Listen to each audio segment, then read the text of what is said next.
ಎಲ್ಲರಿಗೂ ಶುಭ ಸಂಜೆ. ನಿಮ್ಹ್ಯಾನ್ಸ್ ಹಾಗೂ ವಯೋಮಾನಸ ಸಂಜೀವಿನಿ ಜೀರಿಯಾಟ್ರಿಕ್ ಯೂನಿಟ್ ಸೈಕ್ಯಾಟ್ರಿ ಡಿಪಾರ್ಟ್ಮೆಂಟ್ ಕಡೆಯಿಂದ ನಿಮ್ಮೆಲ್ಲರನ್ನು ವಯೋಮಾನಸ ಸಂಜೀವಿನಿ ಆರೋಗ್ಯ ಜಾಗೃತಿ ಮೂಡಿಸುವ ಕಾರ್ಯಕ್ರಮಕ್ಕೆ ಸ್ವಾಗತಿಸುತ್ತಿದ್ದೇನೆ.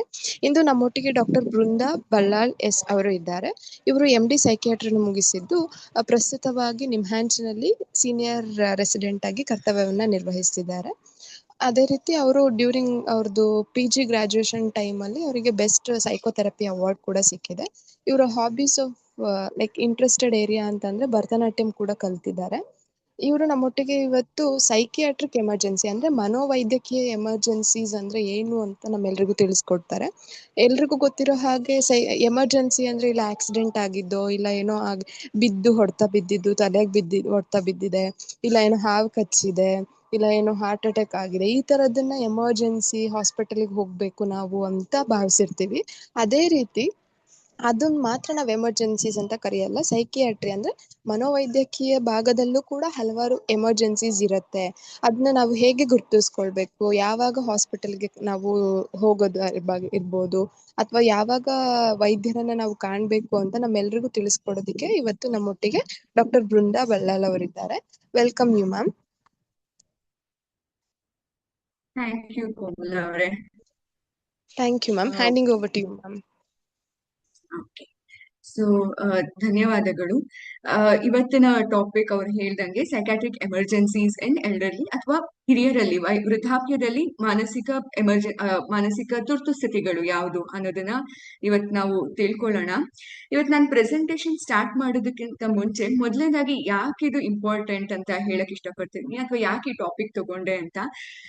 ನಮ್ಮೆಲ್ಲರಿಗೂ ಗೊತ್ತಿರೋ ಹಾಗೆ ಯೂಶಲಿ ಕೋಮಲ ಅವ್ರು ಹೇಳ್ದಂಗೆ ಆಕ್ಸಿಡೆಂಟು ಅಥವಾ ಹೆಡ್ ಇಂಜುರಿ ಆದಾಗ ನಾವು ಇಮಿಡಿಯೇಟ್ ಆಗಿ ಎಮರ್ಜೆನ್ಸಿ ಕರ್ಕೊಂಡು ಹೋಗ್ತೀವಿ, ಅಥವಾ ಫಿಟ್ಸ್ ಕಾಯಿಲೆ ಬಂದಾಗ ನಾವು ಇಮಿಡಿಯೇಟ್ ಆಗಿ ಎಮರ್ಜೆನ್ಸಿ ಕರ್ಕೊಂಡು ಹೋಗ್ತೀವಿ.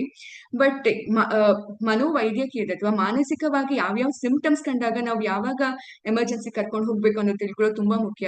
ಯಾಕಂದ್ರೆ ಸಾಮಾನ್ಯವಾಗಿ ವಯಸ್ಸಾದವರು ಅಥವಾ ಹಿರಿಯರು ಯಾವುದೇ ಒಂದು ಸಿಂಪ್ಟಮ್ಸ್ ನಮಗೆ ಕಾಣಿಸಿದಾಗ ಯೂಶಲಿ ತುಂಬಾ ಜನ ಇದು ಸಾಮಾನ್ಯ ಬಿಡು, ಇದು ವಯಸ್ಸಾಗ್ತಿದ್ದಂಗೆ ಈ ತರ ಸಿಂಪ್ಟಮ್ಸ್ ಬರೋದು ಸಹಜ, ಈ ತರ ಹೇಳೋದು ತುಂಬಾ ಕಾಮನ್. ಆ ತರ ಹೇಳಿ ನಿರ್ಲಕ್ಷ್ಯ ಆಗುತ್ತೆ.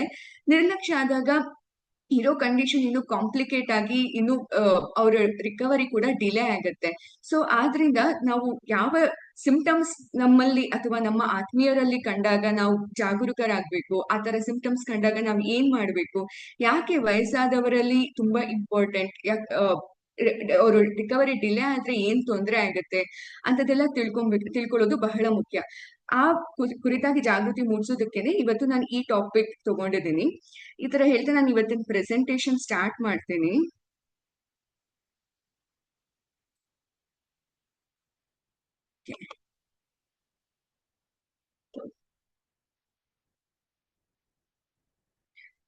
ನನ್ನ PPT ಪ್ರೆಸೆಂಟೇಶನ್ ಕಾಣಿಸ್ತಿದೆ ಅಲ್ವಾ?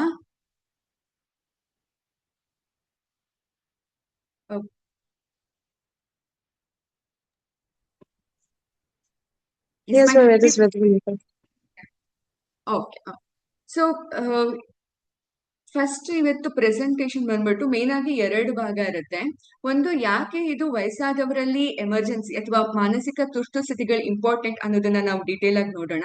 ಅದಾದ್ಮೇಲೆ ಯಾವ್ಯಾವ ಸಿಂಪ್ಟಮ್ಸ್ ಕಂಡಾಗ ಹೇಗೆ ನಾವು ಅದನ್ನ ಕಂಡುಹಿಡಿಬೇಕು, ಹೇಗೆ ಗುರುತಿಸ್ಬೇಕು, ಮತ್ತೆ ಆ ಸಿಂಪ್ಟಮ್ಸ್ ಕಂಡಾಗ ಏನ್ ಮಾಡ್ಬೇಕು ಅನ್ನೋದನ್ನ ಕೆಲವೊಂದು ಕೇಸ್ ಸಿನಾರಿಯೋಸ್ ಹೇಳೋದ್ರ ಮೂಲಕ ನಾವು ಡಿಸ್ಕಸ್ ಮಾಡಬಹುದು. ಸೊ ನಾನು ಆಗ್ಲೇ ಹೇಳ್ದಂಗೆ ನಮ್ಮ ಎಮರ್ಜೆನ್ಸಿ ಸೈಕ್ಯಾಟ್ರಿ ಅಥವಾ ಎಮರ್ಜೆನ್ಸಿ ವಾರ್ಡ್ ಅಲ್ಲಿ ಬರೋ ಪೇಷಂಟ್ಸ್ ಅಲ್ಲಿ ಸರಿಸುಮಾರು 12-24% ಪೇಷಂಟ್ಸ್ಗಳು ಓಲ್ಡರ್ ಅಡಲ್ಟ್ಸ್ ಇರ್ತಾರೆ ಅಥವಾ ವಯಸ್ಸಾದವರು ಇರ್ತಾರೆ. ಮತ್ತೆ ವಯಸ್ಸಾದವರಲ್ಲಿ ಕಾಮನ್ ಆಗಿ 60 ವರ್ಷ ಮೇಲ್ಪಟ್ಟವರಲ್ಲಿ ಕೇವಲ ಮಾನಸಿಕ ಸಿಂಪ್ಟಮ್ಸ್ ಗಳು ಮಾತ್ರ ಇರಲ್ಲ. ಮಾನಸಿಕ ಸಿಂಪ್ಟಮ್ಸ್ ಗಳ ಜೊತೆಗೆ ಕೋಮಾರ್ಬಿಡ್ ಮೆಡಿಕಲ್ ಕಂಡೀಷನ್ ಅಥವಾ ಬೇರೆ ದೈಹಿಕ ಕಾಯಿಲೆಗಳು ಕೂಡ ಇರುತ್ತೆ. ಫಾರ್ ಎಕ್ಸಾಂಪಲ್ ಶುಗರ್ ಆಗಿರಬಹುದು, BP ಆಗಿರಬಹುದು, ಅಥವಾ ಬೇರೆ ಥೈರಾಯ್ಡ್ ಆಗಿರಬಹುದು. ಈ ತರ ಸಿಂಪ್ಟಮ್ಸ್ ಗಳ ಜೊತೆಗೆ ಈ ತರ ಕೋಮಾರ್ಬಿಡ್ ಮೆಡಿಕಲ್ ಕಂಡೀಷನ್ಸ್ ಕೂಡ ಇದ್ದಾಗ ಅದು ಅವರ ಮಾನಸಿಕ ಸಿಂಪ್ಟಮ್ಸ್ ನ ಕಾಂಪ್ಲಿಕೇಟ್ ಮಾಡುತ್ತೆ.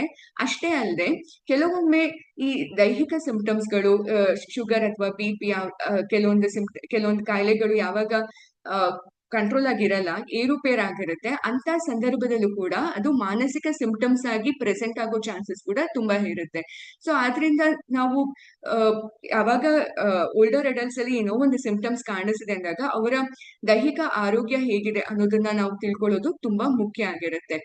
ಮತ್ತೆ ಇನ್ನೊಂದು ಇಂಡಿಯನ್ ರಿಸರ್ಚ್ ಗಳು ಏನ್ ನೋಡಿದೆ ಅಥವಾ ಸಂಶೋಧನೆಗಳು ಏನ್ ನೋಡಿದೆ ಅಂದ್ರೆ, ಸಾಕಷ್ಟು ಮೆಡಿಕಲ್ ಕಾಲೇಜ್ ಅಥವಾ ಜನರಲ್ ಹಾಸ್ಪಿಟಲ್ ಅಲ್ಲಿ ಬರೋ 60 ವರ್ಷ ಮೇಲ್ಪಟ್ಟಿರೋ ಪೇಷಂಟ್ಸ್ ಗಳು ಬರೋರಲ್ಲಿ ಸರಿಸುಮಾರು 68% ಪೇಷಂಟ್ಸ್ ಅಲ್ಲಿ ಮಾನಸಿಕ ಸಿಂಪ್ಟಮ್ಸ್ ಗಳು ಕೂಡ ಕಂಡು ಬಂದಿವೆ. ಆ ಮಾನಸಿಕ ಸಿಂಪ್ಟಮ್ಸ್ ಗಳು ಪ್ರಾಯಶಃ ಸೈಕ್ಯಾಟ್ರಿಕ್ ಒರಿಜಿನ್ ಕೂಡ ಇರಬಹುದು, ಅಥವಾ ಮಾನಸಿಕ ಕಾಯಿಲೆಯಿಂದನೇ ಬರ್ತಿರಬಹುದು, ಅಥವಾ ಅದು ಅಂಡರ್ಲೈನ್ ಇರೋ ಮೆಡಿಕಲ್ ಕಂಡೀಷನ್ ಕಂಟ್ರೋಲ್ ಆಗದೆ ಇದ್ದಾಗ ಬರ್ತಿರೋ ಸಿಂಪ್ಟಮ್ ಕೂಡ ಆಗಿರಬಹುದು. ಆದ್ರಿಂದ ನಾವು ಯಾವಾಗ ಪೇಷಂಟ್ಸ್ ಏನ್ ಸಿಂಪ್ಟಮ್ಸ್ ನಮಗೆ ಕಾಣಿಸಿದೆ ಅಂದಾಗ ನಾವು ಅದನ್ನ ಎಚ್ಚೆತ್ಕೊಳ್ಳೋದು ಬಹಳ ಮುಖ್ಯ. ಡಿಲೇ ಅಥವಾ ಸಿಂಪ್ಟಮ್ಸ್ ನ ನಾವು ರೆಕಗ್ನೈಸ್ ಮಾಡೋ ಡಿಲೇ ಆಗ್ತಿದ್ದಂಗೆ ಅವ್ರ ಕಂಡೀಷನ್ ಕೂಡ ವರ್ಸನ್ ಆಗುತ್ತೆ, ಮತ್ತೆ ಅವ್ರ ರಿಕವರಿ ಕೂಡ ಇನ್ನು ಡಿಲೇ ಆಗುತ್ತೆ. ಸೊ ಏನ್ ಕಾಮನ್ ಪ್ರೆಸೆಂಟೇಷನ್ಸ್ ನಾವು ನೋಡ್ತೀವಿ ಅಂದ್ರೆ, ಮೊದಲನೇದಾಗಿ ತುಂಬಾ ಕಾಮನ್ ಪ್ರೆಸೆಂಟೇಷನ್ ಬಂದ್ಬಿಟ್ಟು ಎಜಿಟೇಷನ್ ಅಥವಾ ಅಗ್ರೆಷನ್, ಅಂದ್ರೆ ಸಡನ್ ಆಗಿ ಕೋಪ ಮಾಡ್ಕೊಳ್ಳೋ ಅಂತದ್ದು. ಎರಡನೇದಾಗಿ ಸಡನ್ ಆಗಿ ಕನ್ಫ್ಯೂಷನ್ ಅಥವಾ ಸಡನ್ ಆಗಿ ಗೊಂದಲಗೊಳ್ಳುವಂಥದ್ದು, ಅಂದ್ರೆ ನಾನು ಎಲ್ಲಿದ್ದೀನಿ ಗೊತ್ತಾಗಲ್ಲ, ಏನ್ ಮಾಡ್ತಿದ್ದೀನಿ, ಅಥವಾ ಬೆಳಗ್ಗೆನ ರಾತ್ರಿನ ಅಂತ ಕನ್ಫ್ಯೂಸ್ ಆಗೋದು. ಇದು ಎರಡನೇ ಕಾಮನ್ ಸಿಂಪ್ಟಮ್. ಮೂರನೇದಾಗಿ ಸೂಸೈಡಾಲಿಟಿ, ಅಂದ್ರೆ ಸಡನ್ ಆಗಿ ಆತ್ಮಹತ್ಯೆ ಬಗ್ಗೆ ಮಾತಾಡ್ತಿರುವಂತದ್ದು, ಅಥವಾ ಸಾವಿನ ಬಗ್ಗೆ ಹೆಚ್ಚಾಗಿ ಮಾತಾಡಕ್ ಶುರು ಮಾಡ್ತಾರೆ. ಈ ತರ ಆದಾಗ ಇದು ಕೂಡ one of the most common symptom patients ಅಲ್ಲಿ ನೋಡ್ತೀವಿ. ನಾಲ್ಕನೇದಾಗಿ ಸಡನ್ ಆಗಿ ಊಟ ಬಿಡುವಂಥದ್ದು, ಸಡನ್ ಆಗಿ ಮಾತಾಡೋದು ಕಮ್ಮಿ ಮಾಡುವಂಥದ್ದು, ಸಡನ್ ಆಗಿ ಕೈಕಾಲ ಅಲ್ಲಾಡ್ಸ, ಸಡನ್ ಆಗಿ ಒಂದೇ ಜಾಗದಲ್ಲಿ ಕೂತಿದ್ದಲ್ಲೇ ಕೂತಿರ್ತಾರೆ, ಕಣ್ ಮೂಮೆಂಟ್ ಇರಲ್ಲ, ಅಥವಾ ಏನ್ ಹೇಳಿದ್ರು ರೆಸ್ಪಾಂಡ್ ಮಾಡ್ತಿರಲ್ಲ, ರೆಸ್ಪಾನ್ಸ್ ಎಲ್ಲ ತುಂಬಾ ಕಮ್ಮಿ ಇರುತ್ತೆ. ಈ ತರ ಆದಾಗ ಇದಕ್ಕೆ ಕೆಟಟೋನಿಯಾ ಅಂತ ಹೇಳ್ತೀವಿ. ಇದು one of the common presentation. ಐದನೇದಾಗಿ ಪ್ಯಾನಿಕ್ ಅಟ್ಯಾಕ್, ಅಂದ್ರೆ ಸಡನ್ ಆಗಿ ಗಾಬರಿಗೊಳಗಾಗುವಂಥದ್ದು. ಲಾಸ್ಟ್ ಬಂದ್ಬಿಟ್ಟು ಸಡನ್ ಇರೆಲೆವೆಂಟ್ ಸ್ಪೀಚ್, ಅಂದ್ರೆ ಚೆನ್ನಾಗೇ ಮಾತಾಡ್ತಿರ್ತಾರೆ, ಸಡನ್ ಆಗಿ ಮಾತು ತೊದಲುವಂಥದ್ದು, ಅಥವಾ ಮಾತಾಡ್ತಿದ್ರೆ ಅವ್ರಿಗೆ ಅರ್ಥ ಆಗದೆ ಇರುವಂತದ್ದು, ಅಥವಾ ಏನ್ ಮಾತಾಡ್ತೋದಕ್ಕೆ ಇರಿಲೆವೆಂಟ್ ಆಗಿ ಉತ್ತರ ಕೊಡುವಂಥದ್ದು.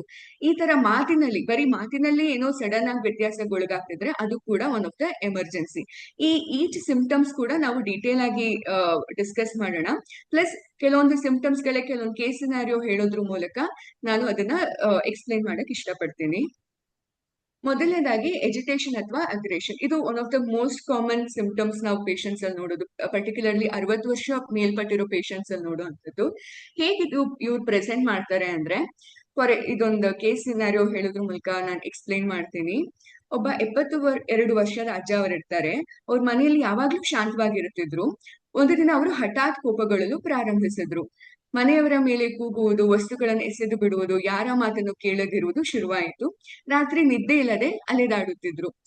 ಈ ತರ ಸಿಂಪ್ಟಮ್ಸ್ ನಿಮ್ಮ ಮನೆಗಳಲ್ಲಿ ಅಥವಾ ನಿಮ್ಮ ಆತ್ಮೀಯರಲ್ಲಿ ಯಾರಾದ್ರೂ ನೀವು ನೋಡಿರೋದು, ಯಾರಾದ್ರೂ ಎಕ್ಸ್ಪೀರಿಯನ್ಸ್ ಹೇಳಕ್ಕೆ ಇಷ್ಟಪಡ್ತೀರಾ? ನಿಮ್ಮಲ್ಲಿ ಯಾರಾದ್ರೂ ಒಬ್ರು ಈ ತರ ಸಿಂಪ್ಟಮ್ಸ್ ಯಾರಾದ್ರೂ ನಿಮ್ಮ ಫ್ಯಾಮಿಲಿ ಯಾರಾದ್ರೂ ನೋಡಿದ್ರೆ ಅಥವಾ ಕೇಳಿದ್ರೆ, ಸಡನ್ ಆಗಿ ಕೋಪ ಮಾಡ್ಕೊಳ್ಳುವಂಥದ್ದು, ಅಥವಾ ಸಡನ್ ಆಗಿ ವಸ್ತುಗಳನ್ನ ಎಸೆಯೋದು, ತುಂಬಾ ಬೈಯುವಂಥದ್ದು, ಚೆನ್ನಾಗೇ ಇರ್ತಾರೆ ಒಂದಿನ, ಸಡನ್ ಆಗಿ ಓವರ್ ನೈಟ್ ಅಥವಾ ನೆಕ್ಸ್ಟ್ ಡೇ ಈ ತರ ಸಿಂಪ್ಟಮ್ಸ್ ಶುರುವಾಗುತ್ತೆ. ಈ ತರ ಯಾರಾದ್ರೂ ನಿಮ್ಮ ಆತ್ಮೀಯಲ್ಲಿ ನೋಡಿದ್ದೀರಾ? ಯಾರಾದ್ರೂ ಹೇಳಕ್ಕೆ, ಅವ್ರ ಎಕ್ಸ್ಪೀರಿಯನ್ಸ್ ಶೇರ್ ಮಾಡ್ಕೊಳಕ್ ಇಷ್ಟಪಡ್ತೀರಾ?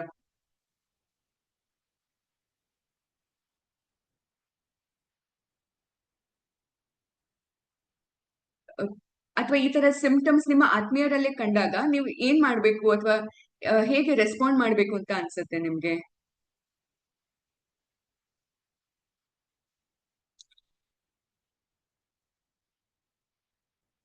ಡಾಕ್ಟರ್ನ ಕನ್ಸಲ್ಟ್ ಮಾಡ್ತೀವಿ ಮೇಡಮ್. ಜನರಲ್ ಫಿಸಿಷಿಯನ್ ಮನೆ ಹತ್ರ ಯಾರು ಇರ್ತಾರೋ ಅವ್ರ ಹತ್ರ ಹೋಗ್ತೀವಿ, ಇವ್ರು ಯಾಕೆ ಹೀಗಾಡ್ತಿದ್ದಾರೆ ಅಂತ, ಈ ತರ ಇದೆ ಅಂತ ಅಂದ್ಬಿಟ್ಟು ಅವ್ರಿಗೆ ಎಕ್ಸ್ಪ್ಲೈನ್ ಮಾಡ್ತೀವಿ.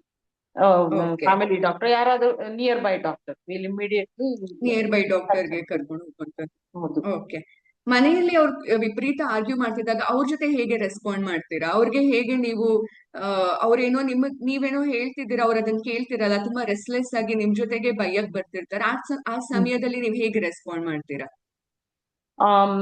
ಏನೋ ಸಡನ್ ಆಗಿ ಏನೋ ಮೂಡ್ ಹಾಳಾಗಿದೆ ಇವ್ರಿಗೆ ಅಂತ ಅನ್ಕೊಳ್ತೀವಿ. ಏನೋ ಮೂಡ್ ಹಾಳಾಗಿರ್ಬೇಕು, ಏನಾಗಿದೆ, ಯಾಕೆ ಹೀಗ್ ಮಾಡ್ತಾ ಇದ್ದೀರಾ, ಏನು ಅಂತ ಕೇಳೋದಕ್ಕೆ ಪ್ರಯತ್ನ ಪಡ್ತೀವಿ. ಮನೆಯಲ್ಲಿ ಅವ್ರ ದೊಡ್ಡವ್ರು ಯಾರು ಇರ್ತಾರೆ, ಬೇರೆಯವ್ರು ಯಾರು ಇರ್ತಾರೆ, ಅವ್ರಿಗೊಂದ್ ಸ್ವಲ್ಪ ಪ್ರೀತಿ ಪಾತ್ರ ಆಗಿರ್ತಾರೆ, ಸ್ವಲ್ಪ ಸಣ್ಣ ಮಕ್ಕಳಿರ್ಬೋದು ಅವ್ರಿಗಿಂತ.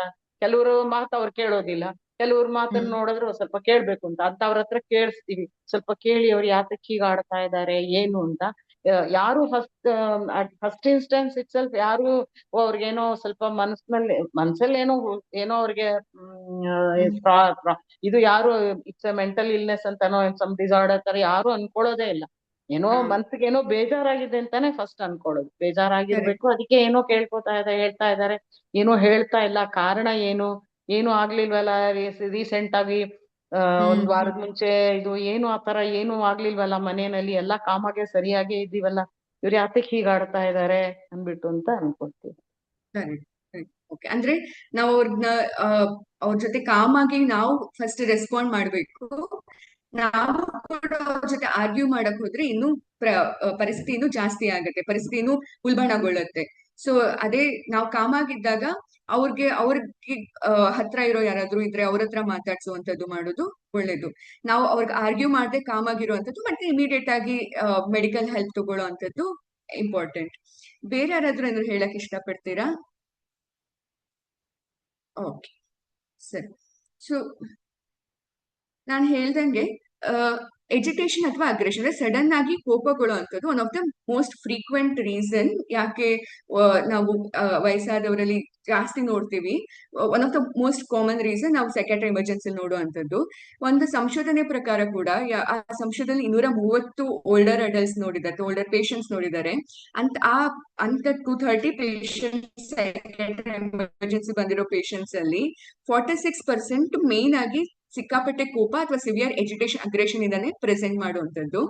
ಹೇಗೆ ಪ್ರೆಸೆಂಟ್ ಮಾಡ್ತಾರೆ ಇವರು ಅಂದ್ರೆ ಸಿಕ್ಕಾಪಟ್ಟೆ ಕಿರ್ಚುವಂಥದ್ದು, ಕೋಪ, ಹೊಡೆಯುವಂಥದ್ದು, ಏನಾಯ್ತು ಯಾಕೆ ಹಿಂಗೆ ಅಂತ ಕೇಳಿದ್ರೇನೆ ಸಿಟ್ಟು ಮಾಡ್ಕೊಳ್ಳುವಂಥದ್ದು, ಒಂದ್ ಕಡೆ ಕೂತ್ಕೊಳ್ಳಲ್ಲ, ಓಡಾಡುವಂಥದ್ದು, ಯಾವಾಗ್ಲೂ ಮನೆಯಿಂದ ಆಚೆ ಓಡೋಗಕ್ ನೋಡುವಂಥದ್ದು. ಇದು ಕಾಮನ್ ಪ್ರೆಸೆಂಟೇಷನ್. ಏನಿದು ಕಾಸಸ್ ಅಂತ ಹೇಳಿದಾಗ one of the reason delirium ಕೂಡ. ಡೆಲಿರಿಯಂ ಅನ್ನೋದ್ರ ಬಗ್ಗೆ ನಾನು ಮುಂದಿನ ಸ್ಲೈಡ್ ಅಲ್ಲಿ ಹೇಳ್ತೀನಿ. ಡೆಲಿರಿಯಂ ಕೂಡ ಆಗಿರಬಹುದು, ಅಥವಾ ಮೆಡಿಕಲ್ ಅಥವಾ ಸರ್ಜಿಕಲ್ ಕಂಡೀಷನ್ಸ್ ಕೂಡ ಆಗಿರಬಹುದು. ಮೆಡಿಕಲ್ ಕಂಡೀಷನ್ ನಾನು ಆಗ್ಲೇ ಹೇಳ್ದಂಗೆ ಯಾವ್ದೋ ಒಂದು ಶುಗರ್ ಇರ್ಬೋದು, ಶುಗರ್ ಸಿಕ್ಕಾಪಟ್ಟೆ ಜಾಸ್ತಿ ಆದಾಗ, ಡಯಾಬಿಟಿಸ್ ಸಿಕ್ಕಾಪಟ್ಟೆ ಅನ್ಕಂಟ್ರೋಲ್ ಇದ್ದಾಗ ಡೆಲಿರಿಯಂ ಆಗಿ ಅಥವಾ ಸಡನ್ ಆಗಿ ಅಗ್ರೆಷನ್ ಆಗಿ ಪ್ರೆಸೆಂಟ್ ಆಗೋ ಚಾನ್ಸಸ್ ಇರುತ್ತೆ. ಎರಡನೇದಾಗಿ ಸರ್ಜಿಕಲ್ ಅಂದ್ರೆ ಸಾಮಾನ್ಯವಾಗಿ ನಾವು ಪೇಷಂಟ್ಸ್ ಅಲ್ಲಿ ಏನ್ ನೋಡ್ತೀವಿ, ಕೆಲವೊಂದು ಪೇಷಂಟ್ಸ್ ಸರ್ಜರಿ ಆಗಿರ್ತಾರೆ, ಸರ್ಜರಿ ಆಗಿ ನೆಕ್ಸ್ಟ್ ಜನರಲ್ ವಾರ್ಡ್ಗೆ ಐಸಿಯುಗೆ ಶಿಫ್ಟ್ ಮಾಡ್ತಾರೆ. ಶಿಫ್ಟ್ ಮಾಡಿದ್ಮೇಲೆ ಈ ತರ ಸಿಕ್ಕಾಪಟ್ಟೆ ಕೋಪ ಮಾಡ್ಕೊಳ್ಳುವಂಥದ್ದು, ಈ ತರದ್ ನಾವು ನೋಡ್ತೀವಿ. ಮತ್ತೆ ಮೆಡಿಕೇಶನ್ ಸೈಡ್ ಎಫೆಕ್ಟ್, ಕೆಲವೊಂದು ಮೆಡಿಸಿನ್ ಸೈಡ್ ಎಫೆಕ್ಟ್ ಇಂದ ಕೂಡ ಈ ತರ ಸಡನ್ ಆಗಿ ಕೋಪ ಮಾಡ್ಕೊಳ್ಳುವಂಥದ್ದು, ಅಗ್ರೆಷನ್ ಇರುವಂತದ್ದು ನೋಡ್ತೀವಿ. ಮತ್ತೆ ಕೆಲವೊಂದು ಮಾನಸಿಕ ಕಾಯಿಲೆಗಳಿಂದ ಕೂಡ ಆಗಿರ್ಬೋದು. ಫಾರ್ ಎಕ್ಸಾಂಪಲ್ ಮೂಡ್ ಡಿಸಾರ್ಡರ್ ಅಂದ್ರೆ ಬೈಪೋಲಾರ್ ಅಂತ ಕೇಳಿರ್ತೀರಾ, ಅಥವಾ ಸ್ಕಿಸೋಫ್ರೇನಿಯಾ ಅಂತ ಕೇಳಿರ್ತೀರಾ. ಈ ಕಾಯಿಲೆಗಳು ಕೂಡ ಅಕಸ್ಮಾತ್ ಸಡನ್ ಆಗಿ ಮಾತ್ರೆ ಬಿಟ್ರೆ ಈ ಕಾಯಿಲೆ ತಗೊಂತಿದ್ದವರು ಸಡನ್ ಅಗ್ರೆಷನ್ ಆಗಿ ಪ್ರೆಸೆಂಟ್ ಆಗೋ ಚಾನ್ಸಸ್ ಇರುತ್ತೆ. ಒಮ್ಮೊಮ್ಮೆ ಸಿವಿಯರ್ ಡಿಪ್ರೆಷನ್ ಅಥವಾ ತೀವ್ರ ಖಿನ್ನತೆ ಇದ್ದಾಗ್ಲೂ ಕೂಡ ಈ ತರ ಸಿಂಪ್ಟಮ್ಸ್ ಕಾಣಿಸುತ್ತೆ. ಸಂಶೋಧನೆಗಳು ಏನ್ ಹೇಳಿದೆ ಅಂದ್ರೆ ಡೆಮೆನ್ಷಿಯಾ ಅನ್ನೋದು ನೀವು ಕೇಳಿರಬಹುದು, ಅಂದ್ರೆ ಮರುವಿನ ಕಾಯಿಲೆ ಅಂತ. ಈ ಡೆಮೆನ್ಷಿಯಾದಲ್ಲಿ ಕೂಡ ಈ ಸುಮಾರು 70% ಪೇಷಂಟ್ಸ್, ಡೆಮೆನ್ಷಿಯಾ ಇರೋ ಪೇಷಂಟ್ಸ್ ಕೂಡ ಈ ಅಗ್ರೆಷನ್ ಅಥವಾ ಎಜಿಟೇಷನ್ ಅನ್ನೇ ಪ್ರೆಸೆಂಟ್ ಮಾಡ್ತಿರ್ತಾರೆ. ಯಾಕೆ ಡೆಮೆನ್ಷಿಯಾದಲ್ಲಿ ಈ ತರ ಪ್ರೆಸೆಂಟ್ ಮಾಡ್ತಾರೆ ಅಂದ್ರೆ ಅವ್ರಿಗೇನ್ ತೊಂದರೆ ಆಗ್ತಿದೆ ಅನ್ನೋದನ್ನ ವ್ಯಕ್ತಪಡಿಸಕ್ಕೆ ಗೊತ್ತಾಗ್ತಿರಲ್ಲ, ಏನ್ ತೊಂದರೆ ಹೆಂಗೆ ಎಕ್ಸ್ಪ್ರೆಸ್ ಮಾಡ್ಬೇಕು, ಅಥವಾ ಅವ್ರಿಗೆ ಕೆಲವೊಂದು ಪದಗಳು ಸಿಗ್ತಿರಲ್ಲ. ಆ ಸಮಯದಲ್ಲಿ ಅವರು ಈ ತರ ಅಗ್ರೆಷನ್ ಮೂಲಕ ವ್ಯಕ್ತಪಡಿಸ್ತಾರೆ. ಸಿಮಿಲರ್ಲಿ ನಾವು ಸ್ಟ್ರೋಕ್ ಅಥವಾ ಲಕ್ವ ಹೊಡೆದಿರೋ ಪೇಷಂಟ್ಸ್ ಅಲ್ಲಿ ಕೂಡ ನೋಡಬಹುದು. ಅವರಿಗೆ ಮಾತು ತೊದ್ಲಿರುತ್ತೆ ಅಥವಾ ಮಾತು ಕರೆಕ್ಟ್ ಆಗಿ ಹೇಳಕ್ ಬರ್ತಿರಲ್ಲ. ಅವರ ದೇಹದಲ್ಲಿ ಏನೋ ಒಂದು ತೊಂದರೆ ಆಗ್ತಿದೆ, ಅಥವಾ ಹೊಟ್ಟೆ ನೋವು ಇಟ್ಕೊಳ್ಳಿ, ಅಥವಾ ಬೇರೆ ಏನೋ ನೋವು ಆಗ್ತಿದೆ ಅಂದಾಗ ಅದನ್ನ ಹೆಂಗೆ ವ್ಯಕ್ತಪಡಿಸ್ಬೇಕು, ಹೆಂಗೆ ಎಕ್ಸ್ಪ್ರೆಸ್ ಮಾಡ್ಬೇಕು ಅನ್ನೋದು ಗೊತ್ತಾಗಲ್ಲ. ಆ ಟೈಮಲ್ಲಿ ಅವರು ಸಡನ್ ಆಗಿ ಕೋಪ ಮಾಡ್ಕೊಳ್ಳೋದ್ರ ಮೂಲಕ ವ್ಯಕ್ತಪಡಿಸ್ತಾರೆ. ಒಂದು ಉದಾಹರಣೆ, ನಾನು ಸಿಂಪಲ್ ಉದಾಹರಣೆ ಕೊಡ್ಬೇಕು ಅಂದ್ರೆ, ನೀವು ಮಕ್ಕಳಲ್ಲಿ ನೋಡಿರ್ಬಹುದು. ಅಂದ್ರೆ ಸರಿ, 1 ವರ್ಷದ ಮಕ್ಕಳು ಇನ್ನು ಮಾತಾಡಕ್ಕೆ ಕಲ್ತಿರಲ್ಲ. ಆ ಮಕ್ಕಳು ಅವ್ರಿಗೇನೋ ಒಂದು ಹೊಟ್ಟೆ ನೋವು ಇರಬಹುದು, ಅಥವಾ ಬೇರೆ ಏನೋ ನೋವಾಗ್ತಿರ್ಬಹುದು, ಅವ್ರಗಳಿಗೆ ಹೇಳ್ಕೊಳಕ್ ಬರಲ್ಲ. ಹೇಗೆ ಯೂಶಲಿ ಎಕ್ಸ್ಪ್ರೆಸ್ ಮಾಡ್ತಾರೆ ಅಂದ್ರೆ ಸಿಕ್ಕಾಪಟ್ಟೆ ಅಳುವಂಥದ್ದು, ಸಿಕ್ಕಾಪಟ್ಟೆ ಕಿರಿಕಿರಿ ಮಾಡ್ಕೊಳ್ಳೋ ಅಂತದ್ದು. ಈ ತರ ಮಾಡಿದಾಗ ತಂದೆ ತಾಯಿ ಓಕೆ ಏನೋ ಒಂದು ಹೊಟ್ಟೆ ನೋವು ಇರ್ಬೇಕು, ಅಜೀರ್ಣ ಆಗಿರ್ಬೇಕು ಅಂತ ಆತರ ಡಾಕ್ಟರ್ ಹತ್ರ ಕರ್ಕೊಂಡು ಹೋಗ್ತಾರೆ. ಅದೇ ರೀತಿ ವೃದ್ಧಾಪ್ಯದಲ್ಲೂ ಕೂಡ ಯಾವಾಗ ಮೆಡಿಕಲ್ ಕಂಡೀಷನ್ಸ್ ಕಂಟ್ರೋಲ್ ಇರಲ್ಲ, ನಾನು ಹೇಳ್ದಂಗೆ ಸ್ಟ್ರೋಕ್ ಅಥವಾ ಡೆಮೆನ್ಷಿಯಾ ಆಗಿರ್ಬೋದು, ಮರುವಿನ ಕಾಯಿಲೆ ಆಗಿರಬಹುದು, ಯಾವಾಗ ಅವ್ರಿಗೆ ಹೇಗೆ ಎಕ್ಸ್ಪ್ರೆಸ್ ಮಾಡ್ಬೇಕು ಅಂತ ಗೊತ್ತಾಗಲ್ಲ. ಬಟ್ ದೈಹಿಕವಾಗಿ ಏನೋ ಒಂದು ನೋವು ಇರುತ್ತೆ, ಹೊಟ್ಟೆ ನೋವು, ಯಾವುದೋ ಒಂದು ದೇಹದ ಭಾಗದಲ್ಲಿ ಏನೋ ನೋವು ಇರುತ್ತೆ, ಹೆಂಗೆ ಎಕ್ಸ್ಪ್ರೆಸ್ ಮಾಡ್ಬೇಕು ಅಂತ ಗೊತ್ತಿಲ್ಲದೆ ಇದ್ದಾಗ ಈ ತರ ಸಿಕ್ಕಾಪಟ್ಟೆ ಸಿಟ್ ಮಾಡ್ಕೊಳ್ಳೋ ಅಂಥದ್ದು, ಮನೇಲಿರೋ ವಸ್ತುಗಳನ್ನ ಎಸೆಯುವಂಥದ್ದು, ಈ ತರ ಎಕ್ಸ್ಪ್ರೆಸ್ ಮಾಡ್ತಾರೆ. ಆ ತರ ಮಾಡಿದಾಗ ಏನ್ ಮಾಡ್ಬೇಕು ಅಂತ ಆಗ್ಲೇ ಮೇಡಮ್ ಅವ್ರು ಹೇಳ್ದಂಗೆ, ನಾವು ಫಸ್ಟ್ ಕಾಮ್ ಆಗಿರ್ಬೇಕು. ನಾವು ಅವ್ರಿಗೆ ಅವ್ರೇನೋ ಹೇಳ್ತಿದ್ದಾರೆ ಅಂತ ಹೇಳಿ ನಾವು ಅವ್ರಿಗೆ ಆರ್ಗ್ಯೂ ಮಾಡಕ್ ಹೋಗ್ಬಾರ್ದು. ಮತ್ತೆ ಅವ್ರಿಗೆ ಎಲ್ಲಾದ್ರೂ ಜ್ವರ ಬಂದಿದ್ಯಾ, ಏನಾದ್ರೂ ಮಾತ್ರೆ ಮಿಸ್ ಮಾಡಿದಾರಾ, ಎಲ್ಲೋ ಒಂದು ನೋವು ಇದೆಯಾ, ಹೊಟ್ಟೆ ನೋವಿಂದ ಹಿಂಗ ಆಗ್ತಿದ್ಯಾ, ಬೇರೆ ದೇಹದ ಬೇರೆ ಯಾವ್ದೋ ನೋವಿಂದ ಈ ತರ ಮಾಡ್ತಿದಾರಾ ಅನ್ನೋದನ್ನ ನಾವು ಚೆಕ್ ಮಾಡ್ಬೇಕಾಗತ್ತೆ. ಮತ್ತೆ ಇಮಿಡಿಯೇಟ್ ಆಗಿ ಡಾಕ್ಟರ್ ಹತ್ರ ಕರ್ಕೊಂಡ್ ಬರ್ಬೇಕು. ಎರಡನೇದು ಮೇನ್ ರೀಸನ್ ಯಾಕೆ ನಾವು ಎಮರ್ಜೆನ್ಸಿ ನೋಡ್ತೀವಿ ಕೆಲವೊಂದು ಪೇಷಂಟ್ಸ್ ಅಂದ್ರೆ ಸಡನ್ ಕನ್ಫ್ಯೂಷನ್ ಅಥವಾ ಸಡನ್ ಆಗಿ ಗೊಂದಲಗೊಳಗಾಗುವಂಥದ್ದು. ಒಂದು ಕೇಸ್ ಸಿನಾರಿಯೋ ಏನ್ ಕೊಡ್ತೀನಿ ಅಂದ್ರೆ, ರಾಮಯ್ಯ ಅನ್ನೋರು 75 ವರ್ಷದವರು. ಅವರು ಸಾಮಾನ್ಯವಾಗಿ ಎಲ್ಲರನ್ನ ಗುರುತಿಸಿ ತಮ್ಮ ಕೆಲಸಗಳನ್ನ ತಾವು ಮಾಡಿಕೊಂಡು ಶಾಂತವಾಗಿ ಇರುತ್ತಿದ್ರು. ಆದ್ರೆ ಒಂದು ದಿನ ಹಠಾತ್ ಅವರು ಗೊಂದಲಗೊಳ್ಳಲು ಪ್ರಾರಂಭಿಸಿದ್ರು. ಮನೆಯವರನ್ನ ಗುರುತಿಸಲು ಆಗದೆ ಅಸಂಬದ್ಧವಾಗಿ ಮಾತನಾಡುವುದು ಶುರುವಾಯಿತು. ಕೆಲ ಸಮಯದಲ್ಲಿ ಅವರು ಸರಿಯಾಗಿ ಮಾತನಾಡುವಂತೆ ಕಾಣುತ್ತಿದ್ದರು, ಮತ್ತೆ ಕೆಲ ಸಮಯದಲ್ಲಿ ಹೆಚ್ಚು ಗೊಂದಲವಾಗುತ್ತಿದ್ರು. ವಿಶೇಷವಾಗಿ ಸಂಜೆ ಮತ್ತು ರಾತ್ರಿ ಸಮಯದಲ್ಲಿ ಗೊಂದಲ ಹೆಚ್ಚಾಗಿ ಅಶಾಂತಿಯಾಗಿ ಅಲ್ಲಿದ್ದರು. ಕೆಲವೊಮ್ಮೆ ಅವರು ಭಯಗೊಂಡಂತೆ ಕಾಣಿಸಿ ಯಾರೋ ಇದ್ದಾರೆ ಎಂದು ಹೇಳುತ್ತಿದ್ದರು ಮತ್ತು ಇಲ್ಲದಿರುವ ವಸ್ತುಗಳನ್ನು ಕಾಣುತ್ತಿರುವಂತೆ ವರ್ತಿಸ್ತಿದ್ರು. ಈ ತರ ಸಿಂಪ್ಟಮ್ಸ್ ಯಾರಾದ್ರೂ ನಿಮ್ಮ ಕಡೆಯಲ್ಲಿ ಅಥವಾ ನಿಮ್ಮ ಆತ್ಮೀಯರಲ್ಲಿ ನೀವು ನೋಡಿರೋದು ಯಾರಾದ್ರೂ ಇದೆಯಾ? ಯಾರಾದ್ರೂ ಈ ತರ ಸಿಂಪ್ಟಮ್ಸ್ ನಿಮ್ಮ ಮನೆಯಲ್ಲಿ ಅಥವಾ ನಿಮ್ಮ ಫ್ಯಾಮಿಲಿಲಿ ಯಾರು ಈ ತರ ಸಿಂಪ್ಟಮ್ಸ್ ಇದ್ದಿದ್ದು ಯಾರು ಕೇಳಿದ್ದೀರಾ ಈ ತರ ಆಗಿದ್ದು?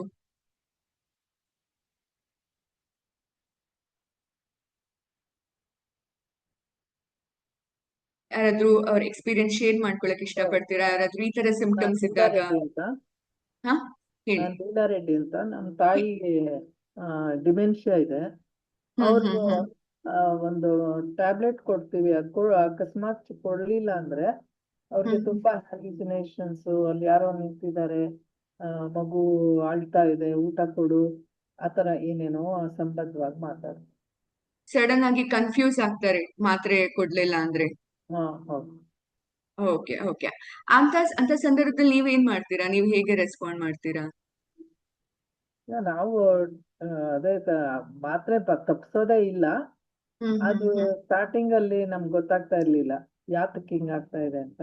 ಆಮೇಲೆ ಡಾಕ್ಟರ್ ನೋಡಿ ಪ್ರಿಸ್ಕ್ರೈಬ್ ಮಾಡಿದ್ರು, ಡೋಸೇಜ್ ಸ್ವಲ್ಪ ಚೇಂಜ್ ಮಾಡಿದ್ರು, ಆ ತರ ಎಲ್ಲ ಮಾಡಿ. ಹ್ಮ್ ಹ್ಮ್ ಕರೆಕ್ಟ್. ಡೆಮೆನ್ಷಿಯಾ ಸೈಕಿಯಾಟ್ರಿಸ್ಟ್ ಕೂಡ ಒಂದು ಏನು? ಸೈಕಿಯಾಟ್ರಿಸ್ಟ್ ನ ಕನ್ಸಲ್ಟ್ ಮಾಡಿ ಈ ತರ ಆಗ್ತಾ ಹ್ಮ್ ಇದೆ, ಈ ತರ ಆಗ್ತಾ ಇದೆ ಅಂತ ಹೇಳಿದಾಗ ಈಗ ಪರವಾಗಿಲ್ಲ. ಕರೆಕ್ಟ್. ಸೊ ಡೆಮೆನ್ಷಿಯಾದಲ್ಲಿ ಕೂಡ ಈ ತರ ಕಂಡೀಷನ್ ಆಗೋ ಚಾನ್ಸಸ್ ಇರುತ್ತೆ. ಒಂದು ಏನು ಡೆಮೆನ್ಷಿಯಾನ ನಾವು ಹೇಗೆ ಇದನ್ನ ಡಿಫ್ರೆನ್ಶಿಯೇಟ್ ಮಾಡಬಹುದು ಅಂದ್ರೆ, ಡೆಮೆನ್ಷಿಯಾದಲ್ಲಿ ಮರುವು ಅಥವಾ ಏನ್ ತೊಂದರೆ ಇರುತ್ತೆ ಅದು ಗ್ರಾಜುಯಲ್ ಆಗಿ, ಅಂದ್ರೆ ತಿಂಗಳುಗಟ್ಟಲೆ ವರ್ಷಾನುಗಟ್ಲೆ ಸ್ವಲ್ಪ ಸ್ವಲ್ಪ ನಿಧಾನವಾಗಿ ಪ್ರೋಗ್ರೆಸ್ ಆಗುತ್ತೆ.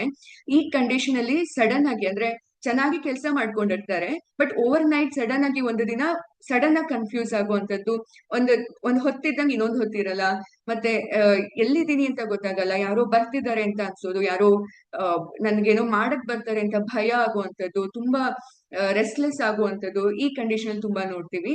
ಮತ್ತೆ ಈ ಕಂಡೀಷನ್ ಆಕ್ಚುಲಿ ಡೆಮೆನ್ಷಿಯಾ ಪೇಷಂಟ್ಸ್ ಅಲ್ಲಿ ಕೂಡ ತುಂಬಾ ಜಾಸ್ತಿ ನೋಡ್ತೀವಿ. ಇದಕ್ಕೆ ಡೆಲಿರಿಯಂ ಅಂತ ಹೇಳ್ತಾರೆ. ಅದು dementia one of the risk factor delirium develop ಆಗಕ್ಕೆ. ಸೊ ಬೇರೆ ಯಾರಾದ್ರೂ ನಿಮ್ಮ ಮನೆಗಳಲ್ಲಿ ಈ ತರ ನೋಡಿದಿರಾ? ಓಕೆ. ಸೊ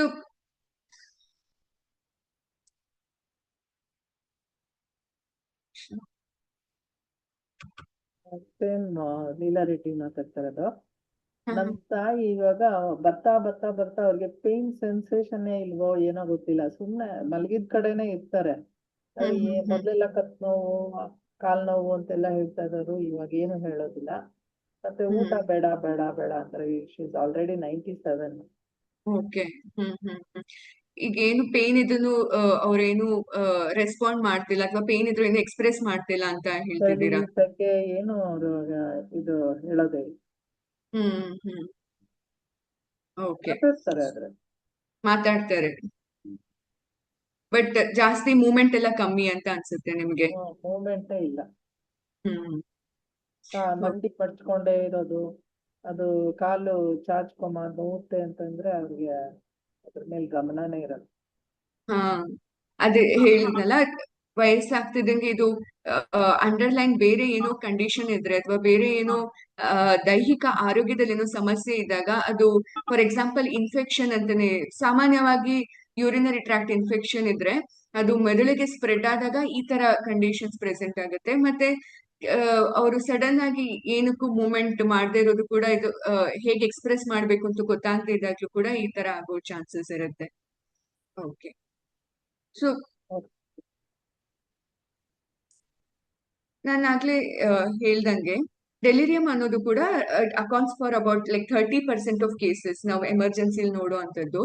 ಈ ಸಡನ್ ಕನ್ಫ್ಯೂಷನ್ ಅಥವಾ ಸಡನ್ ಆಗಿ ಗೊಂದಲಕ್ಕೆ ಒಳಗಾಗೋದಕ್ಕೆ ಡೆಲಿರಿಯಂ ಅಂತ ಹೇಳ್ತೀವಿ. ಸಾಮಾನ್ಯವಾಗಿ 70 ವರ್ಷ ಮೇಲ್ಪಟ್ಟಿರೋ ಪೇಷಂಟ್ಸ್ ಅಲ್ಲಿ ಜಾಸ್ತಿ ನೋಡ್ತೀವಿ. ಆಗ್ಲೇ ಹೇಳ್ದಂಗೆ ಅವ್ರಿಗೆ ಆಲ್ರೆಡಿ ಡಿಪ್ರೆಷನ್ ಅಥವಾ ಡೆಮೆನ್ಷಿಯಾ ಕಾಯಿಲೆ ಇದ್ರೆ ಇದು ಸಾಮಾನ್ಯವಾಗಿ ಕಾಣಿಸ್ಕೊಳ್ಳುತ್ತೆ ಅಂತ ಪೇಷಂಟ್ಸ್ ಅಲ್ಲಿ. ಮತ್ತೆ ದೋಸ್ ವಿತ್ ಸೆನ್ಸರ್ ಇಂಪೇರ್ಮೆಂಟ್ಸ್, ಅಂದ್ರೆ ನೀವು ನೋಡಿರ್ಬೋದು ವಯಸ್ಸಾಗ್ತಿದ್ದಂಗೆ ಕಿವಿ ಕೇಳಿಸೋದು ಕಮ್ಮಿ ಆಗುತ್ತೆ ಅಥವಾ ಕಣ್ಣಲ್ಲಿ ಪೊರೆ ಬರಕ್ ಶುರು ಆಗುತ್ತೆ. ಈ ತರ ಯಾವ ಸೆನ್ಸರಿ ಇನ್ಪುಟ್ಸ್ ಕಮ್ಮಿ ಇರುತ್ತೆ ಅಥವಾ ಅವ್ರಿಗೆ ಕೇಳಿಸೋದು ಈ ತರ ಕಮ್ಮಿ ಆಗುತ್ತೆ ಅಂತ ಟೈಮಲ್ಲಿ ಮೆದುಳಲ್ಲಿ ಆಗುವ ಕೆಮಿಕಲ್ ವ್ಯತ್ಯಾಸಗಳಿಂದ ಈ ತರ ಡೆಲಿರಿಯಂ ಆಗಿ ಪ್ರೆಸೆಂಟ್ ಆಗುತ್ತೆ. ಪಾಲಿಫಾರ್ಮಸಿ ಅಂದ್ರೆ ಯಾವುದೇ ಒಂದು ಕಂಡೀಷನ್ಗೆ 3 ಇಂದ 4 ಮಾತ್ರೆಗಳು ತಗೊಳ್ಳುವಂಥದ್ದು, ಅಥವಾ ಒಂದೇ ಕಂಡೀಷನ್ಗೆ 3-4 ಡಾಕ್ಟರ್ ನೋಡಿ ಎಲ್ಲಾ ಡಾಕ್ಟರ್ ಪ್ರಿಸ್ಕ್ರೈಬ್ ಮಾಡಿರೋ ಮೆಡಿಸಿನ್ಸ್ ಒಟ್ಟೊಟ್ಟಿಗೆ ತಗೊಳ್ಳುವಂಥದ್ದು. ಈ ತರ ಎಲ್ಲ ಆದಾಗ ಇದು ಮೆಡಿಕೇಶನ್ ಇಂಟ್ರಾಕ್ಷನ್ ಗಳಿಂದ ಡೆಲಿರಿಯಂ ಆಗಿ ಪ್ರೆಸೆಂಟ್ ಆಗೋ ಚಾನ್ಸಸ್ ಇರುತ್ತೆ. ಡೆಲಿರಿಯಂ ಸಾಮಾನ್ಯವಾಗಿ ವೃದ್ಧಾಪ್ಯದಲ್ಲಿ ಮೆಡಿಕಲ್ ಕಂಡೀಷನ್ಸ್ ಇಂದಾನೆ ಆಗೋದು. ನಾನು ಆಗ್ಲೇ ಹೇಳ್ದಂಗೆ ಒಂದು ಇನ್ಫೆಕ್ಷನ್ ಆಗಿದ್ರೆ ಆ ಇನ್ಫೆಕ್ಷನ್ ಮೆದುಳಿಗೆ ಸ್ಪ್ರೆಡ್ ಆದ್ರೆ ಅದು ಡೆಲಿರಿಯಂ ತರ ಪ್ರೆಸೆಂಟ್ ಆಗುತ್ತೆ. ಇದು ಸಾಮಾನ್ಯವಾಗಿ ನಾವು ವಯಸ್ಸಾದವರನ್ನು ನೋಡಿರ್ತೀವಿ. ಆಲ್ಸೋ ಪಾಸಿಬಲ್, ಅಕಸ್ಮಾತ್ ಆಲ್ರೆಡಿ ಮಾನಸಿಕ ತೊಂದರೆ ಇದ್ದಾಗ ಅಥವಾ ಮಾನಸಿಕ ಕಾಯಿಲೆ ಇದ್ದಾಗ ಅದು ಕೂಡ ಕಂಟ್ರೋಲ್ ಇಲ್ಲ ಅಂದ್ರೂ ಕೂಡ ಅದು ಒಮ್ಮೊಮ್ಮೆ ಡೆಲಿರಿಯಂ ಆಗಿ ಪ್ರೆಸೆಂಟ್ ಆಗೋ ಚಾನ್ಸಸ್ ಇರುತ್ತೆ. ಸೊ ಹೇಗೆ ಅವ್ರು ಪ್ರೆಸೆಂಟ್ ಮಾಡ್ತಾರೆ ಅಂದಾಗ ಅವ್ರಿಗೆ ಸಡನ್ ಆಗಿ, ಅಂದ್ರೆ ಒಂದ್ ದಿವಸ ಚೆನ್ನಾಗಿ ಕೆಲಸ ಮಾಡ್ಕೊಂಡು ಅವ್ರ ಪಾಡಿಗೆ ಅವರು ಇರ್ತಾರೆ, ಬಟ್ ಒಂದು ಸಡನ್ ಆಗಿ ಯಾವ ಟೈಮ್ ಅಂತ ಗೊತ್ತಿರಲ್ಲ. ಅವ್ರಿಗೆ ಸುತ್ತಮುತ್ತ ಇರೋ ಅವ್ರದೇ ಕುಟುಂಬದ ಜನರು, ಅವರೇ ಮನೆಯ ಜನರು ಅವ್ರನ್ನ ರೆಕಗ್ನೈಸ್ ಮಾಡಕ್ ಬರ್ತಿರಲ್ಲ, ಅಥವಾ ಎಲ್ಲಿದ್ದೀನಿ ಅಂತ ಗೊತ್ತಾಗ್ತಿರಲ್ಲ. ಮಾತು ಏನೋ ಒಂದು ಹೇಳಿದ್ರೆ ಬೇರೆ ಏನೋ ಹೇಳೋ ಇರ್ರಿಲೆವೆಂಟ್ ಆಗಿ ಮಾತಾಡೋ ರಾತ್ರಿ ಮಲ್ಕೊಳ್ಳೋದಕ್ಕಿಂತ ಹಗ್ಲೊತ್ ಮಲ್ಕೊಳ್ಳುವಂಥದ್ದು, ರಾತ್ರಿ ಎಲ್ಲ ಓಡಾಡುವಂಥದ್ದು, ಬಹಳ ಬೇಗ ಡಿಸ್ಟ್ರಾಕ್ಟ್ ಆಗುವಂಥದ್ದು.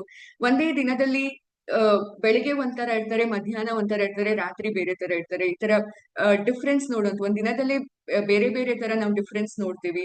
ಮತ್ತೆ ಇದು ಸಡನ್ ಆಗಿ ಪ್ರೆಸೆಂಟ್ ಆಗುತ್ತೆ, ಅಂದ್ರೆ ವಿತಿನ್ ಫ್ಯೂ ಅವರ್ಸ್ ಅವ್ರ ಹೇಗಿದ್ರು ಅವ್ರು ಇವಾಗ ಹೇಗಿದ್ದಾರೆ ಅಂತ ತುಂಬಾ ಡಿಫ್ರೆಂಟ್ ಆಗಿ ಬಿಹೇವಿಯರ್ ಇರುತ್ತೆ. ಮತ್ತೆ ಯಾರೋ ಬರಂಗೆ ಕಾಣಿಸ್ತಿರುತ್ತೆ, ಯಾರೋ ನನ್ಗೇನೋ ಕೊಲ್ಲಕ್ ಬರ್ತಾರೆ ಅಂತ ಹೇಳಿ ಓಡೋಗುವಂಥದ್ದು, ಎಜಿಟೇಷನ್ ತುಂಬಾ ಇರುತ್ತೆ, ರೆಸ್ಟ್ಲೆಸ್ ಇರ್ತಾರೆ, ಒಂದ್ ಕಡೆ ನಿಲ್ಲಲ್ಲ, ಓಡೋಗ್ಬೇಕು ಅಂತ ಇರ್ತಾರೆ. ಅವ್ರಿಗೆ ಎಷ್ಟೇ ಹೇಳಿದ್ರು ಒಂದ್ ಕಡೆ ಕುತ್ಕೊಳ್ಳಕ್ಕೆ ಅಂತ ನೀವು ಹೇಳಿದ್ರು ಅವರು ವಿಪರೀತ ಭಯ ಪಟ್ಟಿರ್ತಾರೆ. ಅವ್ರ ಮುಖದಲ್ಲಿ ಭಯ ಅನ್ನೋದು ತುಂಬಾ ಎವಿಡೆಂಟ್ ಆಗಿ ಕಾಣಿಸ್ತಿರುತ್ತೆ, ಬಿಕಾಸ್ ಅವ್ರಿಗೆ ತಾವ್ ಎಲ್ಲಿದ್ದೀವಿ ಅಂತ ಗೊತ್ತಾಗ್ತಿರಲ್ಲ, ಅದರಿಂದ ಇನ್ನೂ ಜಾಸ್ತಿ ಗಾಬರಿಗೊಳಗಾಗಿರ್ತಾರೆ. ಮತ್ತೆ ಅವರಿಗೆ ಯಾರೋ ಮಾತಾಡ್ದಂಗ್ ಕೇಳಿಸೋದು ಕೂಡ ಆಗ್ತಿರುತ್ತೆ. ಸೊ ಅಂತ ಸಂದರ್ಭದಲ್ಲಿ ನೀವೇನ್ ಮಾಡ್ಬೇಕು ಅಂತಂದಾಗ, keep the person com and safe. ಅಂದ್ರೆ ಅವರಿಗೆ ತಾವ್ ಎಲ್ಲಿದ್ದೀನಿ ಅಂತ ಕನ್ಫ್ಯೂಸ್ ಆಗ್ತಾ ಇರುತ್ತೆ, ಬಿಕಾಸ್ ಒಂದ್ ಟೈಮಲ್ಲಿ ಅವ್ರಿಗೆ ಗೊತ್ತಿರುತ್ತೆ ನಾನು ಈ ಜಾಗದಲ್ಲಿ ಇದೀನಿ ಅಂತ, ಇನ್ನೊಂದ್ ಟೈಮಲ್ಲಿ ಅವ್ರಿಗೆ ತಾವ್ ಎಲ್ಲಿದ್ದೀನಿ ಅಂತ ಗೊತ್ತಾಗ್ತಿರಲ್ಲ. ಸೊ ಅವ್ರಿಗೆ ಗಾಬರಿಗೊಳಗಾಗ್ತಿದ್ರೆ ಅವ್ರಿಗೆ ಸಪೋರ್ಟ್ ಮಾಡುವಂಥದ್ದು, ನಾವಿದೀವಿ, ನಾವು ನಿಮ್ ಜೊತೆಗೆ ಇದ್ದೀವಿ ಅಂತ ಹೇಳುವಂಥದ್ದು. ಸೇಫ್ ಆಗಿರ್ಬೇಕು. ಏನಕ್ಕೆ ಸೇಫ್ ಆಗಿರ್ಬೇಕು ಅಂತ ಹೇಳಿದ್ರೆ, ಒಂದು ಉದಾಹರಣೆ ಕೊಡ್ಬೇಕು ಅಂದ್ರೆ, ಒಂದು ಪೇಷಂಟ್ ಸಾಮಾನ್ಯವಾಗಿ ಒಂದು ಆಪರೇಷನ್ ಆಗಿದೆ ಅಂತ ಅನ್ಕೊಳ್ಳಿ. ಅವ್ರು ಆಪರೇಷನ್ ಆಗಿ ವಾರ್ಡ್ಗೆ ಶಿಫ್ಟ್ ಆದಾಗ ಈ ತರ ಡೆಲಿರಿಯಂ ಸಡನ್ ಆಗಿ ಪ್ರೆಸೆಂಟ್ ಆದ್ರೆ ಏನ್ ಮಾಡ್ತಾರೆ, ಆಲ್ರೆಡಿ ಅವ್ರಿಗೆ ಸರ್ಜರಿ ಆಗಿ ಬ್ಯಾಂಡೇಜ್ ಎಲ್ಲ ಹಾಕಿರ್ತಾರೆ. ಅವ್ರಿಗೆ ಈ ಡೆಲಿರಿಯಂ ಕಾರಣದಿಂದ ಅವ್ರಿಗೆ ಎಲ್ಲಿದ್ದೀನಿ ಅಂತ ಗೊತ್ತಾಗ್ತಿರಲ್ಲ, ಯಾಕಿದೀನಿ ಅಂತ ಗೊತ್ತಾಗ್ತಿರಲ್ಲ, ಅಥವಾ ಯಾರೋ ಏನೋ ಬಂದು ಏನೋ ಮಾಡ್ಬಿಡ್ತಾರೆ ಅಂತ ಭಯ ಶುರು ಆಗ್ತಿರುತ್ತೆ. ಅಂತ ಸಂದರ್ಭದಲ್ಲಿ ಬೆಡ್ ಇಂದ ಓಡೋಗುವಂಥದ್ದು, ಆ ಓಡೋಗೋ ಟೈಮ್ ಅಲ್ಲಿ ಬಿದ್ದೋಗುವಂಥದ್ದು, ಬೇರೆ ಗಾಯ ಮಾಡ್ಕೊಳ್ಳೋ ಅಂಥದ್ದು, ಈ ತರ ತುಂಬಾ ಜಾಸ್ತಿ ಆಗೋ ಚಾನ್ಸಸ್ ಇರುತ್ತೆ. ಸೊ ಅಂತ ಸಂದರ್ಭದಲ್ಲಿ ನಾವು ಯೂಶಲಿ ಏನ್ ಹೇಳ್ತೀವಿ, ಅವ್ರಿಗೆ ಬೆಡ್ ರೈಲ್ಸ್ ನ ಎತ್ತಿಡ್ಬೇಕು, ಅಥವಾ ಅದನ್ನ ಸೇಫ್ ಗಾರ್ಡ್ ಮಾಡ್ಬೇಕು, ಅವ್ರ ಜೊತೆ ಯಾರಾದ್ರೂ ಒಬ್ರು 24 ಗಂಟೆ ಇರಬೇಕು ಅಂತ ಹೇಳ್ತೀವಿ. ಮತ್ತೆ ಅವ್ರಿಗೆ ಹೆಲ್ಪ್ ದಿಮ್ ಫೀಲ್ ಓರಿಯೆಂಟೆಡ್, ಅಂದ್ರೆ ಅವ್ರಿಗೆ ಡೆಲಿರಿಯಂ ಇರುತ್ತೆ, ಮತ್ತೆ ಆ ಡೆಲಿರಿಯಂ ರಿಸಾಲ್ವ್ ಆಗಕ್ಕೆ ಸ್ವಲ್ಪ ಟೈಮ್ ತಗೊಳುತ್ತೆ. ಮೆಡಿಸಿನ್ಸ್ ಇಂದ ಆಗಿರಬಹುದು, ಅದು ಸ್ಲೋ ಪ್ರೊಸೆಸ್ ಇಂದ ಅದು ರಿಕವರಿ ಆಗುತ್ತೆ. ಅಂತ ಟೈಮಲ್ಲಿ ಫ್ಯಾಮಿಲಿಯವರು ಅವ್ರ ಜೊತೆ ಅವ್ರು ಯಾಕೆ ಅಲ್ಲಿದ್ದಾರೆ, ಎಲ್ಲಿದ್ದಾರೆ, ಟೈಮ್ ಏನು ಅನ್ನೋದನ್ನ ಪದೇ ಪದೇ ಹೇಳ್ತಿರ್ಬೇಕು. ಅವ್ರಿಗೆ ಸೇಫ್ ಆಗಿ ನಾವ್ ನಿಮ್ ಮಗ ಅಥವಾ ನಾವ್ ನಿಮ್ಮ ಕಡೆಯವರು, ನಿಮ್ ಮನೆಯವರು ಅಂತ ಅವ್ರಿಗೆ ಹೇಳಿ ಅವ್ರಿಗೆ ಓರಿಯೆಂಟ್ ಮಾಡ್ತಿರ್ಬೇಕು. ಆಸ್ಪತ್ರೆಯಲ್ಲಿ ಯಾಕೆ ಬಂದಿದ್ದಾರೆ ಅಂತ ಅವ್ರಿಗೆ ಹೇಳ್ತಿರ್ಬೇಕು. ಸಪೋರ್ಟ್ ದ ಬೇಸಿಕ್ ನೀಡ್ಸ್, ಅಂದ್ರೆ ಅವ್ರಿಗೆ ಅಕಸ್ಮಾತ್ ಡಿಹೈಡ್ರೇಟ್ ಆಗಿದ್ರೆ ಅಥವಾ ಅವರು ಊಟ ಮಾಡಿಲ್ಲ ಅಂದ್ರೆ ಅವ್ರಿಗೆ ಟೈಮ್ ಕರೆಕ್ಟ್ ಆಗಿ ಊಟ ಕೊಡುವಂಥದ್ದು, ನೀರ್ ಕೊಡುವಂಥದ್ದು ಮಾಡ್ಬೇಕು. ಮತ್ತೆ ಅವ್ರಿಗೆ ಜಾಸ್ತಿ ವೆಲ್ ಲಿಟ್ ರೂಮ್ಸ್, ಅಂದ್ರೆ ಗಾಳಿ ಬೆಳಕು ಚೆನ್ನಾಗಿರುವಂತ ರೂಮ್ಗೆ ಅವ್ರನ್ನ ಶಿಫ್ಟ್ ಮಾಡ್ಬೇಕು ಆ ಟೈಮಲ್ಲಿ. ಬಿಕಾಸ್ ಅವ್ರಿಗೆ ಡಾರ್ಕ್ನೆಸ್ ಜಾಸ್ತಿ ಆದಷ್ಟು ಈ ತರ ಕನ್ಫ್ಯೂಷನ್ ಆಗ್ಲಿ, ಗೊಂದಲ ಆಗ್ಲಿ ಇನ್ನೂ ಹೆಚ್ಚಾಗುತ್ತೆ, ಮತ್ತೆ ಹೆದರಿಕೆ ಕೂಡ ಇನ್ನೂ ಹೆಚ್ಚಾಗುತ್ತೆ. ಆದ್ರಿಂದ ಅವ್ರಿಗೆ ಗಾಳಿ ಬೆಳಕು ಚೆನ್ನಾಗಿರುವಂತ ರೂಮ್ಗೆ ಶಿಫ್ಟ್ ಮಾಡ್ಬೇಕು. ತುಂಬಾ ನಾಯ್ಸ್ ಇರುವಂತ ಜಾಗ, ತುಂಬಾ ಜನ ಒಟ್ಟೊಟ್ಟಿಗೆ ಇರುವಂತ ಜಾಗದಿಂದ ಅವ್ರನ್ನ ದೂರ ತಂದು ಕಾಮ್ ಆಗಿರುವಂತ ಜಾಗದಲ್ಲಿ ಇರ್ಬೇಕು. ಮತ್ತೆ ಅವ್ರ ಸೇಫ್ಟಿ ನೋಡ್ಬೇಕಂದ್ರೆ ಸುತ್ತಮುತ್ತ ಯಾವ್ದೇ ಶಾರ್ಪ್ ಆಬ್ಜೆಕ್ಟ್ಸ್ ಇಲ್ಲ ಅಲ್ವಾ, ಅಥವಾ ಅವ್ರು ಬೇರೆ ಏನು ಬಿದ್ದೋಗುವಂತ ಚಾನ್ಸಸ್ ಇಲ್ಲ ಅಲ್ವಾ, ಅವ್ರು ಮತ್ತೆ ಪೆಟ್ ಮಾಡ್ಕೊಳ್ಳುವಂತ ಚಾನ್ಸಸ್ ಇಲ್ಲ ಅಲ್ವಾ, ಆ ತರ ಜಾಗದಲ್ಲಿ ಸೇಫ್ ಆಗಿ ಅವ್ರನ್ನ ಇಡ್ಬೇಕು. ಇದು ಒನ್ ಆಫ್ ದ ಮೇನ್ ನಾವು ಏನ್ ಮಾಡಬಹುದು ಅನ್ನೋದು, ಇದು one of the main tips.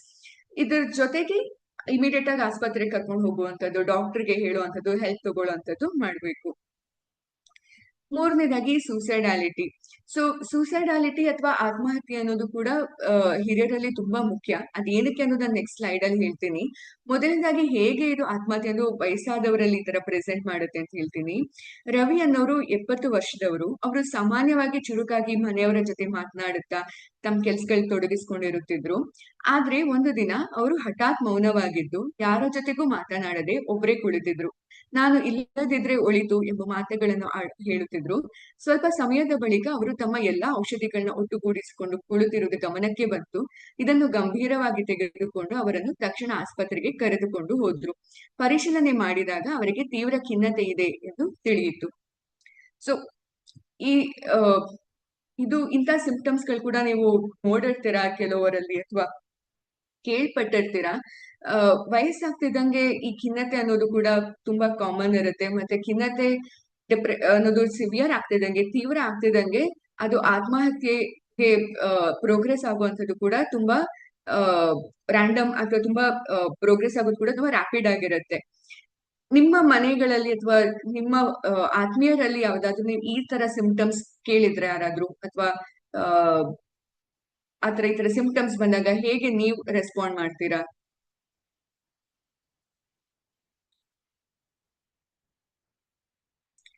ನಿಮ್ಮ ಆತ್ಮೀಯರಲ್ಲಿ ಯಾವ್ದಾದ್ರು ಈ ತರ ಸಿಂಪ್ಟಮ್ಸ್ ಗಳು ನೀವು ನೋಡಿದ್ರ, ಸಡನ್ ಆಗಿ ಸಾವಿನ ಬಗ್ಗೆ ಮಾತಾಡಕ್ ಶುರು ಮಾಡುವಂತದ್ದು ಅಥವಾ ಆತ್ಮಹತ್ಯೆ ಬಗ್ಗೆ ಯೋಚನೆ ಮಾಡುವಂತದ್ದು?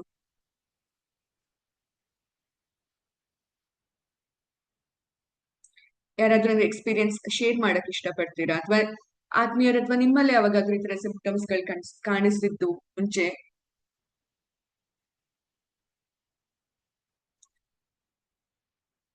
ಓಕೆ. ಸೊ ಯಾಕೆ ಆತ್ಮಹತ್ಯೆ ಅನ್ನೋದು ವಯಸ್ಸಾದವರಲ್ಲಿ ತುಂಬಾ ಇಂಪಾರ್ಟೆಂಟ್ ಅಂದ್ರೆ,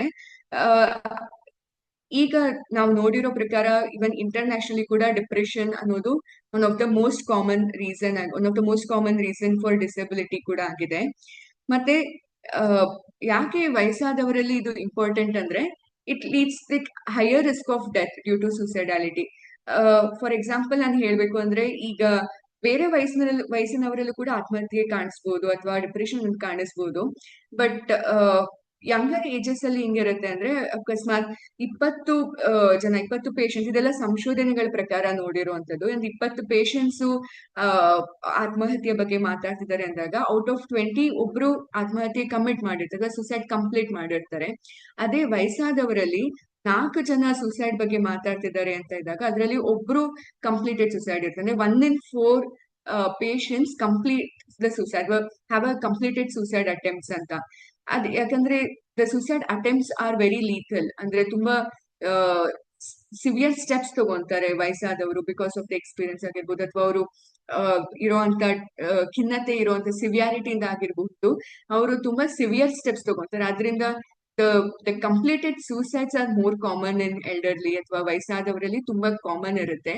ಮತ್ತೆ ಇನ್ನೊಂದೇನ್ ಪಾಸಿಬಲ್ ರೀಸನ್ ಅಂದ್ರೆ, ವಯಸ್ಸಾದವ್ರ ಮನೇಲಿ ಇದ್ದಾಗ ಕೆಲವೊಂದು ಮನೆಯಲ್ಲಿ, ಎಲ್ಲರ ಮನೆಯಲ್ಲೂ ಅಂತಲ್ಲ, ಅವ್ರು ಯಾವಾಗಾದ್ರೂ ಮಾತಾಡೋದು ಕಮ್ಮಿ ಮಾಡ್ತಿದ್ದಾರೆ ಅಥವಾ ಏನೋ ಊಟ ಮಾಡೋದು ಕಮ್ಮಿ ಮಾಡ್ತಾ ಇದ್ದಾರೆ, ಅಥವಾ ಅವರು ಎಂದಿನಂತೆ ಅವ್ರ ಆಕ್ಟಿವಿಟೀಸ್ ಇಲ್ಲ ಅಂತ ಇದ್ದಾಗ ಬಹಳಷ್ಟು ಫ್ಯಾಮಿಲಿಯವರು ಇದು ವಯಸ್ಸಾಗ್ತಿದ್ದಂಗೆ ಹಿಂಗೆ ವಯಸ್ಸಾಗ್ತಿರೋದ್ರಿಂದ ಹೀಗಿದಾರೇನೋ, ಅಥವಾ ಅವ್ರಿಗೇನೋ ಸುಸ್ತಾಗಿರ್ಬಹುದೇನೋ, ಇರ್ಲಿ ಬಿಡು ಅಂತ ಹೇಳಿ ನಿರ್ಲಕ್ಷ್ಯ ಮಾಡ್ತಾರೆ. ಮತ್ತೆ ವಯಸ್ಸಾದವರು ಕೂಡ ಓಕೆ ನಾವ್ ಯಾಕೆ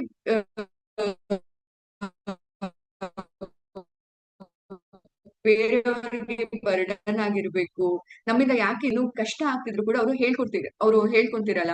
ಇದೊಂದು ಕಾರಣ ಯಾಕೆ ಅವರು ಕಂಪ್ಲೀಟೆಡ್ ಸೂಸೈಡ್ ಅಟೆಂಪ್ಟ್ಸ್ ಯಾಕೆ ಜಾಸ್ತಿ ವಯಸ್ಸಾದವರಲ್ಲಿ ಅಂತ. ಏನ್ ನೀವು ಸಾಮಾನ್ಯವಾಗಿ ನೋಡ್ತೀರಾ ಅಂದ್ರೆ, ಸಾಮಾನ್ಯವಾಗಿ ಅವರು ನಾನ್ ಭಾರವಾಗಿದ್ದೀನಿ, ನನ್ನಿಂದ ಬೇರೆಯವ್ರಿಗೆ ತೊಂದ್ರೆ ಅಂತ ಹೇಳಕ್ ಶುರು ಮಾಡ್ತಾರೆ, ಅಥವಾ ಅವ್ರಿಗೆ ಮಾತಾಡಕ್ ಇಂಟ್ರೆಸ್ಟ್ ಇರಲ್ಲ. ಒಂದು ದಿನ ಅವರು ಚೆನ್ನಾಗಿ ಟಿವಿ ನೋಡೋಂಥವ್ರು, ಅಥವಾ ಸಾಮಾನ್ಯವಾಗಿ ಬೇರೆ ಅಕ್ಕಪಕ್ಕದ ಮನೆಯವ್ರ ಜೊತೆ ಎಲ್ಲ ಕೂರ್ಸ್ಕೊಂಡು ಅಂತವ್ರು ಸಡನ್ ಆಗಿ ಮಾತ್ ಕಮ್ಮಿ ಮಾಡ್ತಾರೆ, ಅಥವಾ ಸಡನ್ ಆಗಿ ಟಿವಿ ನೋಡಿದ್ರು ಇಂಟ್ರೆಸ್ಟ್ ಇಲ್ದಂಗೆ ನೋಡ್ತಿರ್ತಾರೆ. ಈ ತರ ಎಲ್ಲ ಆದಾಗ ಇದು ಕೆಲವೊಂದು ಡಿಪ್ರೆಷನ್ ಸೈನ್ಸ್. ಅಥವಾ ಸಡನ್ ಆಗಿ ಅವರ ವಸ್ತುಗಳಿರುತ್ತೆ ಅದನ್ನ ಕೊಡಕ್ ಶುರು ಮಾಡ್ತಾರೆ. ಇನ್ನು ಕೆಲವರು ವಿಲ್ ಬರೆಯಕ್ ಶುರು ಮಾಡ್ತಾರೆ. ಏನಾಯ್ತು ಅಂತ ಕೇಳ್ದೆ ಹೇಳ್ಕೊಂತಿರಲ್ಲ, ಅಥವಾ ಹೇಳ್ಕೊಂಡ್ರು ಅವರ ಮನೆಯವರು ಇದು ಕಾಮನ್ ಇರಬಹುದು ಅಂತ ನಿರ್ಲಕ್ಷ್ಯ ಮಾಡಿರ್ತಾರೆ. ಈ ತರ ಕಾಣಿಸ್ಕೊಂಡಾಗ it leads these all are signs of suicide, ಅಥವಾ ಇದೆಲ್ಲ ಆತ್ಮಹತ್ಯೆಯ ಲಕ್ಷಣಗಳು. ಸೊ ಏನ್ ಕೀ ರಿಸ್ಕ್ ಫ್ಯಾಕ್ಟರ್ಸ್ ಅಂತ ಹೇಳಿದಾಗ, ಸಾಮಾನ್ಯವಾಗಿ ನಾನು ಆಗ್ಲೇ ಹೇಳ್ದಂಗೆ ಖಿನ್ನತೆ is one of the most common reason ಯಾಕೆ ಸುಸೈಡ್ ಅಥವಾ ಆತ್ಮಹತ್ಯೆ ಸಿಂಪ್ಟಮ್ಸ್ ಕಾಣಿಸ್ಕೊಳ್ಳುತ್ತೆ ಅಂತ. ಎರಡನೇದಾಗಿ ಸಬ್ಸ್ಟೆನ್ಸ್ ಯೂಸ್, ಸ್ಪೆಸಿಫಿಕಲಿ ಆಲ್ಕೋಹಾಲ್. ಮದ್ಯಪಾನ ಏನಾಗುತ್ತೆ ಅಂದ್ರೆ, ಯೂಶಲಿ ತುಂಬಾ ಪೇಷಂಟ್ಸ್ ನಾವು ಏನ್ ನೋಡಿರ್ತೀವಿ, ತುಂಬಾ ಖಿನ್ನತೆ ಆದಾಗ ಅವ್ರು ಏನ್ ಮಾಡಿದ್ರು ಅವ್ರಿಗೆ ಏನು ಖುಷಿ ಸಿಗ್ತಿರಲ್ಲ. ಬೇರೆಯವ್ರು ಎಷ್ಟೇ ಅವ್ರಿಗೆ ಖುಷಿಯಾಗಿ ಇರ್ಸ್ಬೇಕು ಅಂತ ಟ್ರೈ ಮಾಡಿದ್ರು ಅವ್ರಿಗೆ ಮನ್ಸು ತುಂಬಾ ಬೇಜಾರಿರುತ್ತೆ, ಏನ್ ಮಾಡಿದ್ರು ಖುಷಿ ಆಗ್ತಿರಲ್ಲ. ಅಂತ ಸಂದರ್ಭದಲ್ಲಿ ಮದ್ಯಪಾನಕ್ಕೆ ಮೊರೆ ಹೋಗ್ತಾರೆ. ಕುಡಿದ್ರೇನೋ ಬೆಟರ್ ಫೀಲ್ ಆಗತ್ತೇನೋ ಅಂತ ಕುಡಿಯಕ್ ಹೋಗ್ತಾರೆ. ಆ ಸಂದರ್ಭದಲ್ಲಿ ಏನಾಗುತ್ತೆ, ಮದ್ಯಪಾನ ಕುಡಿತಿದ್ದಂಗೆ ಇಂಥ ಭಾವನೆಗಳು, ಬೇಜಾರಾಗಿರ್ಬಹುದು ಅಥವಾ ಆತ್ಮಹತ್ಯೆ ಭಾವನೆಗಳಿನ್ನೂ ಹೆಚ್ಚಾಗುತ್ತೆ, ಆತ್ಮಹತ್ಯೆ ಯೋಚನೆಗಳಿನ್ನೂ ಜಾಸ್ತಿ ಬರಕ್ ಶುರು ಆಗುತ್ತೆ. ಅಂತ ಸಂದರ್ಭದಲ್ಲಿ because of influence of alcohol ಅಥವಾ ಮದ್ಯಪಾನದ ಇನ್ಫ್ಲೂಯೆನ್ಸ್ ಇಂದ ಅವರು ಆತ್ಮಹತ್ಯೆ ಕಮಿಟ್ ಮಾಡುವಂತದ್ದು ಚಾನ್ಸಸ್ ಕೂಡ ಜಾಸ್ತಿ ಇರುತ್ತೆ. ಎರಡನೇ ಮೋಸ್ಟ್ ಕಾಮನ್ ರಿಸ್ಕ್ ಫ್ಯಾಕ್ಟರ್ ಅಂದ್ರೆ ಫಿಸಿಕಲ್ ಇಲ್ನೆಸ್. ಅಂದ್ರೆ ಒಂದು ಅಥವಾ ಮೋರ್ ದನ್ ಒನ್ ಅವ್ರಿಗೆ ಮೆಡಿಕಲ್ ಕಂಡೀಷನ್ಸ್ ಇದ್ದಾಗ, ಶುಗರ್ ಆಗಿರ್ಬೋದು, BP ಆಗಿರ್ಬೋದು, ಸ್ಟ್ರೋಕ್ ಆಗಿರ್ಬೋದು, ಇದರಿಂದ ಬೇರೆ ಡಿಸಬಿಲಿಟೀಸ್ ಗಳು ಬಂತು ಅಂತ ಅಂದಾಗ ಅವರು ಜಾಸ್ತಿ ಈ ತರ ಡಿಪ್ರೆಷನ್ ಬರುವಂತದ್ದು, ಅಥವಾ ಆತ್ಮಹತ್ಯೆ ಬೇಗ ಮಾಡ್ಕೊಂಡ್ಬಿಟ್ರೆ ಒಳ್ಳೇದು, ಯಾಕೆ ಇಷ್ಟೊಂದು ನರಳಬೇಕು ಅಂತ ಯೋಚನೆಗಳು ಬರುವಂತ ಜಾಸ್ತಿ ಇರುತ್ತೆ. ಮೂರನೇದಾಗಿ ಸೋಷಿಯಲ್ ಫ್ಯಾಕ್ಟರ್ಸ್ ಅಂದ್ರೆ ಈ ತರ ಸಮಾಜದಲ್ಲಿ ಒಬ್ಬರೇ ಇರುವಂತದ್ದು, ಮನೆಯಲ್ಲಿ ಬೇರೆ ಯಾರು ಆತ್ಮೀಯರು ಇಲ್ಲದೆ ಇರುವಂತದ್ದು, ಮಕ್ಕಳೆಲ್ಲ ದೂರ ಇರ್ತಾರೆ ಕೆಲವೊಂದು ಫ್ಯಾಮಿಲಿಯಲ್ಲಿ. ರಿಟೈರ್ಮೆಂಟ್ ಅಂದ್ರೆ ಕೆಲ್ಸಕ್ಕೆ ಮಕ್ಕಳೆಲ್ಲ ದೂರ ಇದ್ರು ಕೆಲ್ಸಕ್ಕೆ ಹೋಗ್ತಿದ್ದಾಗ ಏನೋ ಪರ್ಪಸ್ ಅಂತ ಇರುತ್ತೆ ಜೀವನದಲ್ಲಿ, ಏನೋ ಬೆಳಗ್ಗೆಯಿಂದ ರಾತ್ರಿವರೆಗೂ ಮಾಡಕ್ ಏನೋ ಕೆಲ್ಸ ಇರುತ್ತೆ. ಆತರ ಇದ್ದಾಗ ಅವ್ರಿಗೆ ಯಾವಾಗ್ಲೂ ಬೇಜಾರ್ ಅನ್ಸ್ತಿರಲ್ಲ. ಅದೇ ಕೆಲ್ಸದಿಂದ ರಿಟೈರ್ಮೆಂಟ್ ಆದ್ಮೇಲೆ ಏನು ಪರ್ಪಸ್ ಇರಲ್ಲ, ಮನೇಲಿ ಏನ್ ಮಾಡ್ಬೇಕು ಅಂತ ಅನ್ಸಲ್ಲ. ಅದೇ ಬರ್ತಾ ಬರ್ತಾ ಬರ್ತಾ ಇನ್ನು ನನ್ಗೆ ಯಾರು ಇಲ್ವೇನೋ ಅಂತ ಹೇಳುವಂತ ಭಾವನೆಗಳು ಶುರು ಆಗುತ್ತೆ. ಆತ್ಮೀಯರನ್ನ ಕಳ್ಕೊಂಡಾಗ, ಹೆಂಡತಿ ಅಥವಾ ಆಗಿರ್ಬೋದು, ಅಥವಾ ಆತ್ಮೀಯ ಸಂಬಂಧಿಕರಾಗಿರ್ಬೋದು, ಆತ್ಮೀಯ ಸ್ನೇಹಿತರನ್ನ ಕಳ್ಕೊಂಡಾಗ ಅದು ಕೂಡ ಡಿಪ್ರೆಷನ್ಗೆ ಅಥವಾ ಆತ್ಮಹತ್ಯೆಗೆ ಲೀಡ್ ಮಾಡುತ್ತೆ. ಆಮೇಲೆ ನಾನು ಆಗ್ಲೇ ಹೇಳ್ದಂಗೆ fear of becoming burden to family. ಅಂದ್ರೆ ನನ್ನಿಂದ ಯಾಕೆ ಬೇರೆಯವ್ರಿಗೆ ಕಷ್ಟ, ನಾನ್ ಭಾರವಾಗಿರೋದ್ರಿಂದ ಇವ್ರಿಗೆಲ್ಲ ನಾನು ಭಾರವಾಗಿದ್ದೀನೇನೋ ಅಂತ ಯೋಚನೆ ಮಾಡಕ್ ಶುರು ಮಾಡುವಂಥದ್ದು. ಇಂಥದ್ದೆಲ್ಲ ಸಾಮಾನ್ಯವಾಗಿ ಆತ್ಮಹತ್ಯೆಗೆ ಲೀಡ್ ಮಾಡುತ್ತೆ. ಈ ತರ ನಿಮ್ಮ ಆತ್ಮೀಯರಲ್ಲಿ ಕಾಣಿಸ್ಕೊಂಡಾಗ ಏನ್ ಮಾಡ್ತೀರಾ ನೀವೆಲ್ಲ ಯೂಶಲಿ? ಏನ್ ಮಾಡ್ಬೇಕು ಅಂತ ಅನ್ಸುತ್ತೆ ನಿಮ್ಮ ಆತ್ಮೀಯರಲ್ಲಿ ಈ ತರ ಸಿಂಪ್ಟಮ್ಸ್ ಕಾಣಿಸ್ಕೊಂಡಾಗ, ಅಥವಾ ಅವ್ರು ಸಡನ್ ಆಗಿ ಅವರಿಗೆ ಇಷ್ಟವಾಗಿರುವಂತ ವಸ್ತುಗಳನ್ನ ಕೊಡಕ್ ಶುರು ಮಾಡ್ತಾರೆ, ಅಥವಾ ಮಾತೆಲ್ಲ ಕಮ್ಮಿ ಮಾಡ್ತಿದ್ದಾರೆ ಅಂತಂದಾಗ ನೀವು ಏನ್ ಮಾಡ್ತೀರಾ?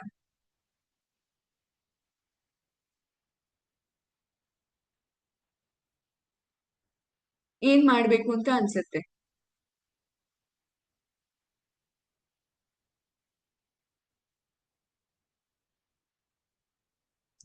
Counseling is very important. Correct. Consoling, counseling, correct. Counselling. taking care of them, their needs to be addressed. Correct. how do you do counseling, ಅಥವಾ where do you take them for counseling, or how do you respond to them when they start telling you these things? Nearest psychiatrist we can bring him and Yeah. show him, and he can give some technical advice. As a doctor, he can give Yeah. more counseling. Yes. But most of the patients, what we see, or most of the elderly, what we see, they refuse to come to doctors. Yes. It can be many reasons where there is a stigma of mental illness in society because of that, or of the fear that what if they become burden to family. So these are some of the reasons where they refuse to come to doctors. So how will you talk to them, or how do you get them to hospital at that time? Nowadays, not only senior citizen, students, Yeah, adult, so many persons are affected by the disorders. correct. Failure in the examination, not getting job, not Hmm. getting marriages, not living peacefully with the spouses. True. There are many reasons to attempt a suicide. But we have to get it counseled by the competent medical psychiatrist doctor. Right. Yeah, right. That is the main. Immediately, we should. He may resist. He may resist. Yeah. I am not such a person. I am all right. He will always say like that. But we have to take him with some kind words. We are going to doctor to get some other consultation, psychiatrist like that. We have to Yes. divert. These things are very necessary. True. True. Right. Whatever you said is right, sir. Nowadays, we see suicidality in all age groups, or it is there irrespective of the age group also. So, mainly, as you said, just supporting them, telling them that they are not alone in this journey. They can get help, or ಅವ್ರಿಗೆ ಹೇಳುವಂಥದ್ದು ಅವ್ರೊಬ್ಬರೇ ಇಲ್ಲ, ಅಥವಾ ಅವ್ರಿಗೆ ನಾವು ಇದೀವಿ ಅಂತ ನಾವು ಅವ್ರಿಗೆ ಸಪೋರ್ಟ್ ಇದೆ ಅನ್ನೋದನ್ನ ಹೇಳ್ಕೊಳ್ಳೋ ಅಂಥದ್ದು ಕೂಡ ಮಾಡಬೇಕು. ಮತ್ತೆ ಅವ್ರಿಗೆ ಯೂಶಲಿ ಏನಾಗುತ್ತೆ ಅಂದ್ರೆ ಅವ್ರಿಗೆ because of the stigma in the society they would refuse to take help. So ಅವ್ರಿಗೆ ಹೇಳುವಂಥದ್ದು ಮಾನಸಿಕ ತೊಂದರೆ ಅಥವಾ ಮಾನಸಿಕ ಕಾಯಿಲೆಗಳು ಎಷ್ಟು ಕಾಮನ್ ಇದೆ ಈಗ, ಯಾರಿಗಾದ್ರೂ ಬರಬಹುದು. ಯಾಕೆ ಇವ್ರಿಗೆ ಬಂತು ಇಲ್ಲ, ಯಾವ ಕಾರಣಕ್ಕಾದ್ರೂ ಬರಬಹುದು. ಈ ತರ ಹೇಳಿ ಅವ್ರಿಗೆ ಫಸ್ಟ್ ಅವ್ರನ್ನ ಕಾಮ್ ಮಾಡಿ, and telling them that you are there for them, or they can get support anytime, is the first step that we have to see. ಆಮೇಲೆ ಅವ್ರನ್ನ ನಿಯರ್ ಬೈ ಎಮರ್ಜೆನ್ಸಿ ಸೈಕ್ಯಾಟ್ರಿಗೆ ಅಥವಾ ನಿಯರ್ ಬೈ ಎಮರ್ಜೆನ್ಸಿ ಸೆಟ್ಟಿಂಗ್ಗೆ ಕರ್ಕೊಂಡ್ ಬರುವಂತದ್ದು ಮಾಡಬೇಕು. So that is one of the most important thing. As sir said, we have to get them to the counseling or to the nearest psychiatry emergency service. So someone in the chat have also told we will talk to them and listen, and why, what is making them feel this way, right? As I said, first we need to talk to them, sit with them and see what is happening. Why are they feeling? Sometimes there can be a reason why are they feeling, why the depression is coming. Sometimes there might not be any reason, or sometimes they just want someone to listen to them. That itself might make them feel better, or that itself might make them not to think about suicidality. So those are main important things that we have to do when a person is talking about suicide or the death. So okay, coming to our next condition, that is catatonia. Catatonia ಅಂದ್ರೆ ಏನಂದ್ರೆ suddenly ಅವರು ಮಾತಾಡೋದ್ ನಿಲ್ಲಿಸ್ತಾರೆ, sudden ಆಗಿ movement ಇರಲ್ಲ, sudden ಆಗಿ ಅವರು ಊಟ ಮಾಡೋದ್ ಬಿಟ್ಬಿಡ್ತಾರೆ, ಒಂದೇ ಕಡೆ ಕೂತಿರ್ತಾರೆ. ಇಂಥದಕ್ಕೆ ಕೆಟಟೋನಿಯಾ ಅಂತ ಹೇಳ್ತಾರೆ.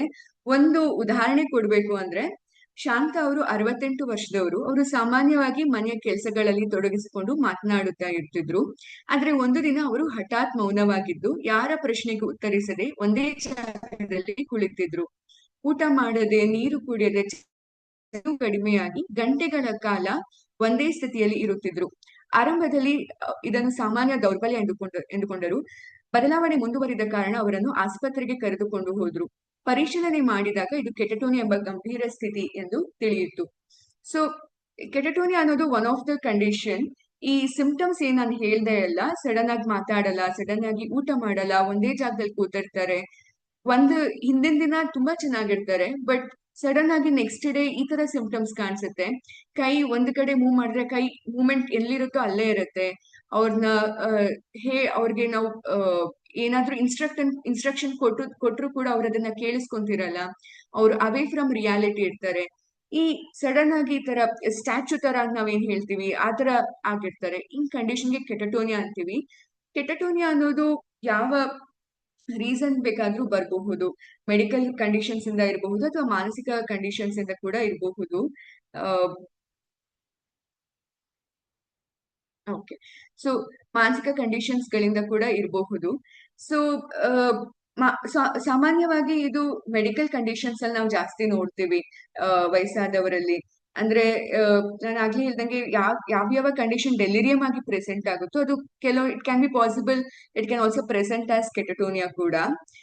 ಕೆಟಟೋನಿಯಾ ಟ್ರೀಟ್ಮೆಂಟ್ ಯಾಕೆ ಮುಖ್ಯ ಅಂದ್ರೆ, ಅಕಸ್ಮಾತ್ ಕೆಟಟೋನಿಯಾನ ನಾವು ರೆಕಗ್ನೈಸ್ ಮಾಡೋದು ಡಿಲೇ ಮಾಡಿದ್ವಿ ಅಂತಿದ್ದಾಗ it might lead to other complications. ಅಂದ್ರೆ ಪೇಷಂಟ್ ತುಂಬಾ ಡಿಹೈಡ್ರೇಟ್ ಆಗ್ತಾರೆ ಬಿಕಾಸ್ ಅವ್ರು ನೀರ್ ಕುಡ್ದಿರಲ್ಲ, ವೀಕ್ನೆಸ್ ಆಗುತ್ತೆ, ಅದರಿಂದ ಬೇರೆ ಕಾಂಪ್ಲಿಕೇಶನ್ಸ್ ಆಗುತ್ತೆ. ಅಥವಾ ಡಯಾಬಿಟಿಸ್ ಅಥವಾ ಹೈಪರ್ ಟೆನ್ಷನ್,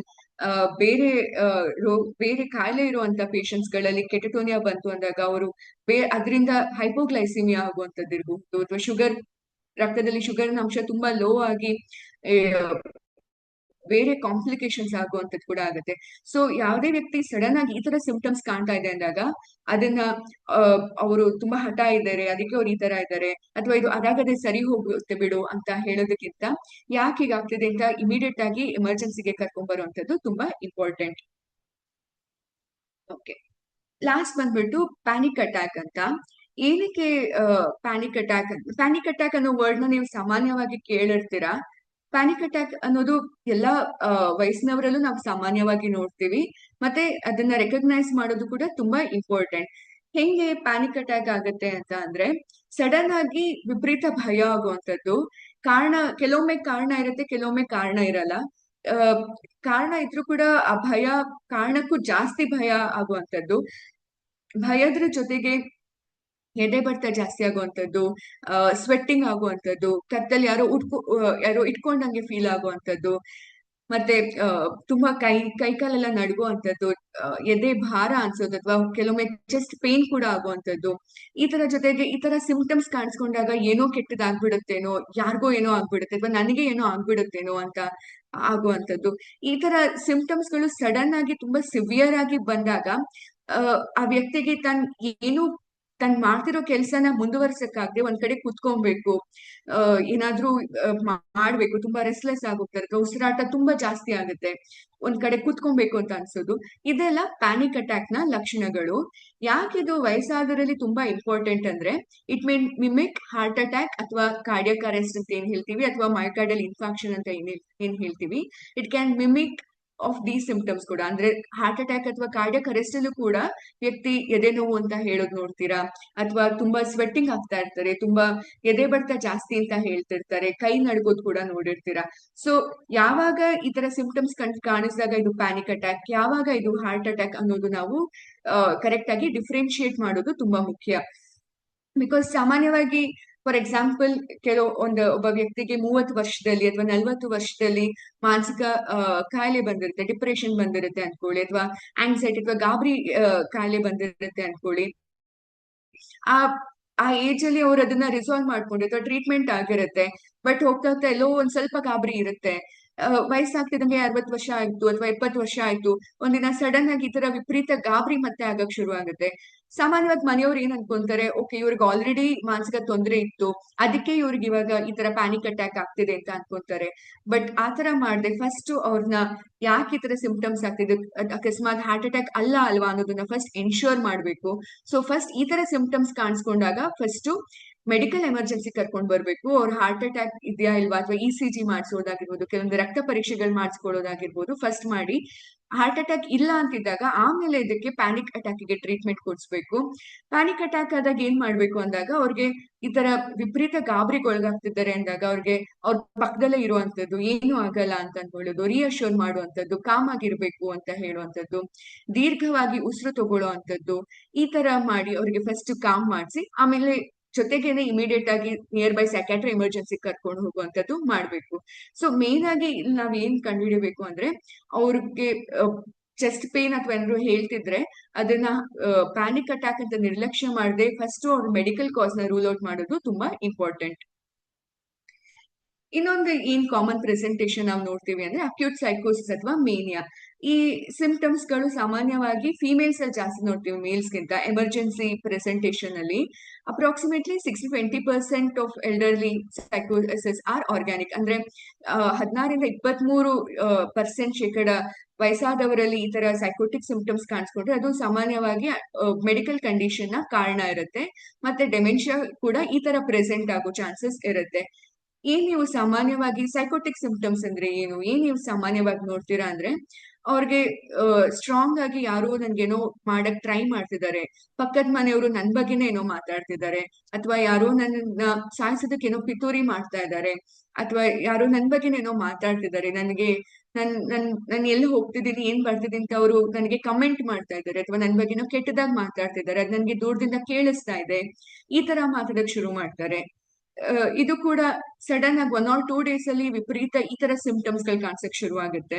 ಮತ್ತೆ ಮೇನಿಕ್ ಸಿಂಪ್ಟಮ್ಸ್ ಅಂದ್ರೆ ಸಡನ್ ಆಗಿ ಹಿತಮಿತವಾಗಿ ಮಾತಾಡ್ತಿದ್ದವರು ಸಡನ್ ಆಗಿ ಜಾಸ್ತಿ ಮಾತಾಡಕ್ ಶುರು ಮಾಡೋದು, ನಿದ್ದೆ ಮಾಡೋದು ಕಮ್ಮಿ ಆಗುತ್ತೆ, ತುಂಬಾ ಕಾನ್ಫಿಡೆನ್ಸ್ ಅಂದ್ರೆ ನಾನು ನೆಕ್ಸ್ಟ್ ಪ್ರೈಮ್ ಮಿನಿಸ್ಟರ್ ಆಗಕ್ ಹೋಗ್ತೀನಿ ಅಂತ ಹೇಳಿದ್ರು, ನನ್ನಿಂದ ಏನಾದ್ರೂ ಮಾಡಬಹುದು ಅಂತ ಹೇಳುವಂಥದ್ದು, ಇರೋ ದುಡ್ಡನ್ನ ಬೇರೆಯವ್ರಿಗೆ ಜಾಸ್ತಿ ದಾನ ಮಾಡುವಂಥದ್ದು, ಅಥವಾ ಉಪಯೋಗಕ್ಕೆ ಇಲ್ದೇ ಇದ್ರು ಅಂತ ವಸ್ತುಗಳನ್ನ ಜಾಸ್ತಿ ಖರೀದಿ ಮಾಡುವಂಥದ್ದು, ದಿನಕ್ಕೆ 3-4 ಬಾರಿ ದೇವ್ರ ಪೂಜೆ ಮಾಡುವಂಥದ್ದು, ಅಥವಾ 3-4 ಬಾರಿ ಸ್ನಾನ ಮಾಡಿ ಡ್ರೆಸ್ ಮಾಡ್ಕೊಳ್ಳೋ ಅಂತದ್ದು, ಈ ತರದೆಲ್ಲ ಮೇನಿಕ್ ಸಿಂಪ್ಟಮ್ಸ್ ಅಂತ ಹೇಳ್ತೀವಿ.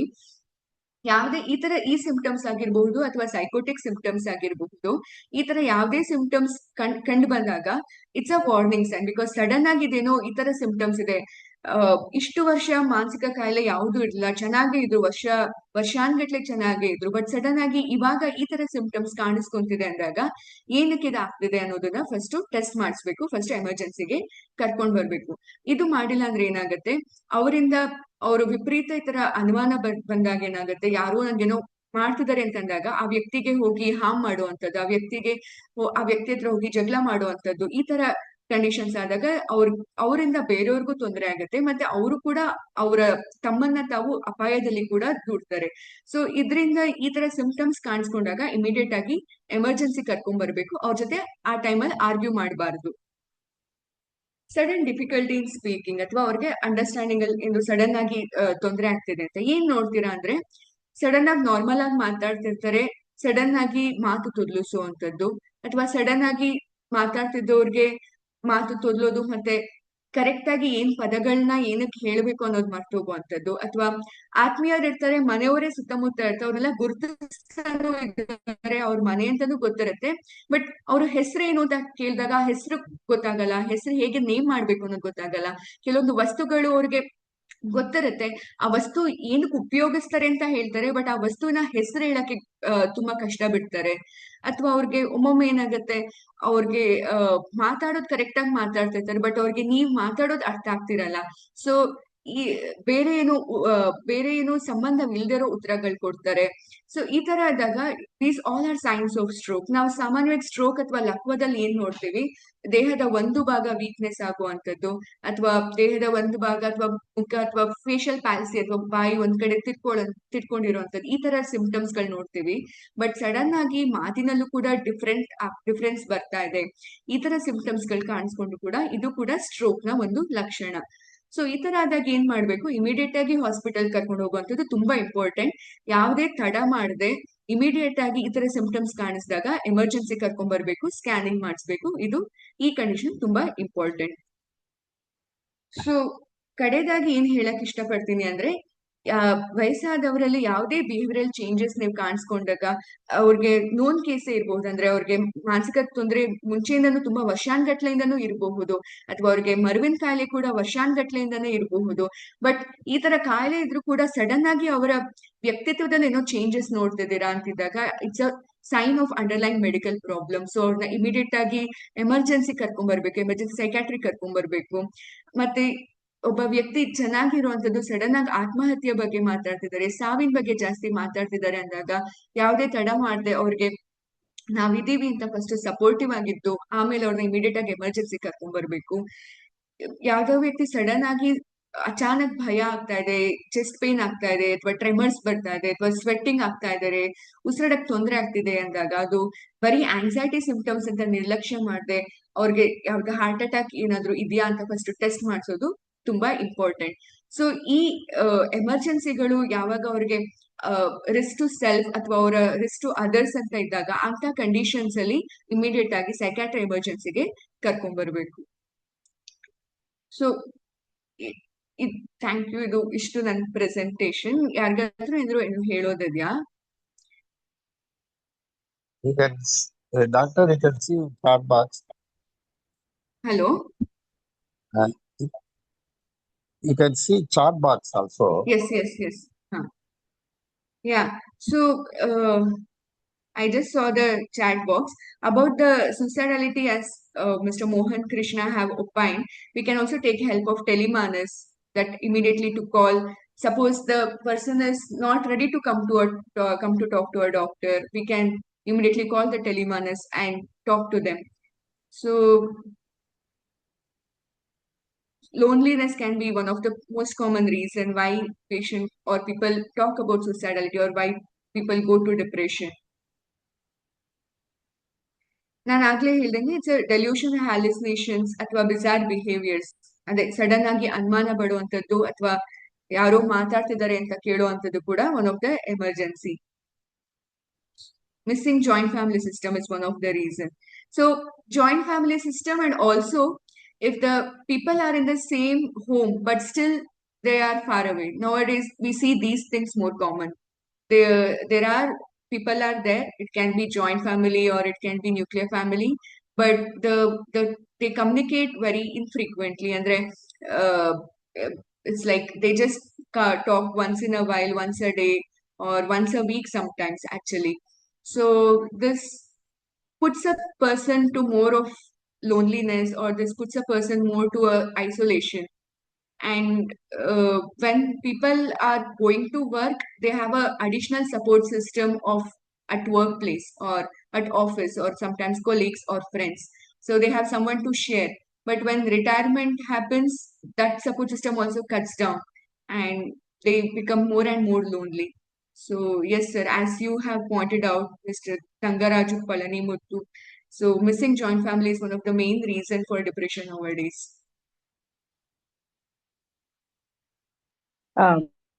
ಡಾಕ್ಟರ್, ಇನ್ನೊಂದೇನಂದ್ರೆ ಒಂದ್ಸತಿ ಕರೆಕ್ಟ್ ಇವಾಗ ಕೆಲವು ನೀವು ಇವಾಗ ನಮ್ಗೆ ಒಂದು ಅವೇರ್ನೆಸ್ ಕೊಟ್ಟಿದ್ದೀರಾ, ಹೀಗೆ ಆದ್ರೆ ಏನ್ ಮಾಡ್ಬೇಕು ಅಂತೆಲ್ಲ ಹೇಳಿದೀರಾ. ಇವಾಗ ದೊಡ್ಡವರಿಗೆ ಮಕ್ಕಳನ್ನಾದ್ರೆ ಹೇಗೋ ಜಬರ್ದಸ್ತಿ ಅವ್ರನ್ನ ಕರ್ಕೊಂಡು ಹೋಗ್ಬಿಡ್ಬೋದು. ವಯಸ್ಸಾದವ್ರನ್ನೇ ನನ್ಗೇನು ಆಗಿಲ್ಲ, ನನ್ಗೇನಾಗಿದೆ ಅಂತ ಅದು ಒಂದು ದೊಡ್ಡ ಚಾಲೆಂಜ್ ಆಗೋಗ್ಬಿಡುತ್ತೆ. ಅವ್ರು ಯಾರು ಹೇಳಿದ ಮಾತು ಕೇಳೋದು ಇಲ್ಲ, ಅವ್ರಿಗಾಗವ್ರೆ ತಾನು ಹೋಗ್ಬೇಕು ತೋರ್ಸ್ಕೋಬೇಕು ಅನ್ನೋ ಇರೋ ತರದೊಂದು ಮನೋಭಾವನೂ ಇರೋದಿಲ್ಲ. ಅದೊಂದು ಚಾಲೆಂಜ್ ಆಗ್ಬಿಡುತ್ತೆ. ಕರೆಕ್ಟ್, ನೀವ್ ಹೇಳ್ದಂಗೆ ನಾನು ಆಗ್ಲೇ ಅವ್ರಿಗೂ ಅದೇ ಹೇಳ್ತಿದ್ದೆ. ವಯಸ್ಸಾದವರಲ್ಲಿ ಯಾಕೆ ಈ ತರ ಹೇಳ್ತಿದ್ದಾರೆ, ಯಾಕೆ ಅವರು ಟ್ರೀಟ್ಮೆಂಟ್ ತಗೊಳ್ಳೋದಕ್ಕೆ ಹಿಂಜರಿತಿದ್ದಾರೆ ಅಂತ. ಬಿಕಾಸ್ ನಾವು ನಮ್ಮ ಒಪಿಡಿಲು ಕೂಡ ತುಂಬಾ ಪೇಷಂಟ್ಸ್ ನೋಡಿದೀವಿ, ಅವ್ರಿಗೆ ತುಂಬಾ ಬಲವಂತ ಮಾಡಿ ಫ್ಯಾಮಿಲಿ ಅವ್ರು ಕರ್ಕೊಂಡ್ ಬಂದಿರ್ತಾರೆ, ಬೇರೆ ಏನೋ ಕಾರಣ ಹೇಳಿ ಕರ್ಕೊಂಡ್ ಬಂದಿರ್ತಾರೆ.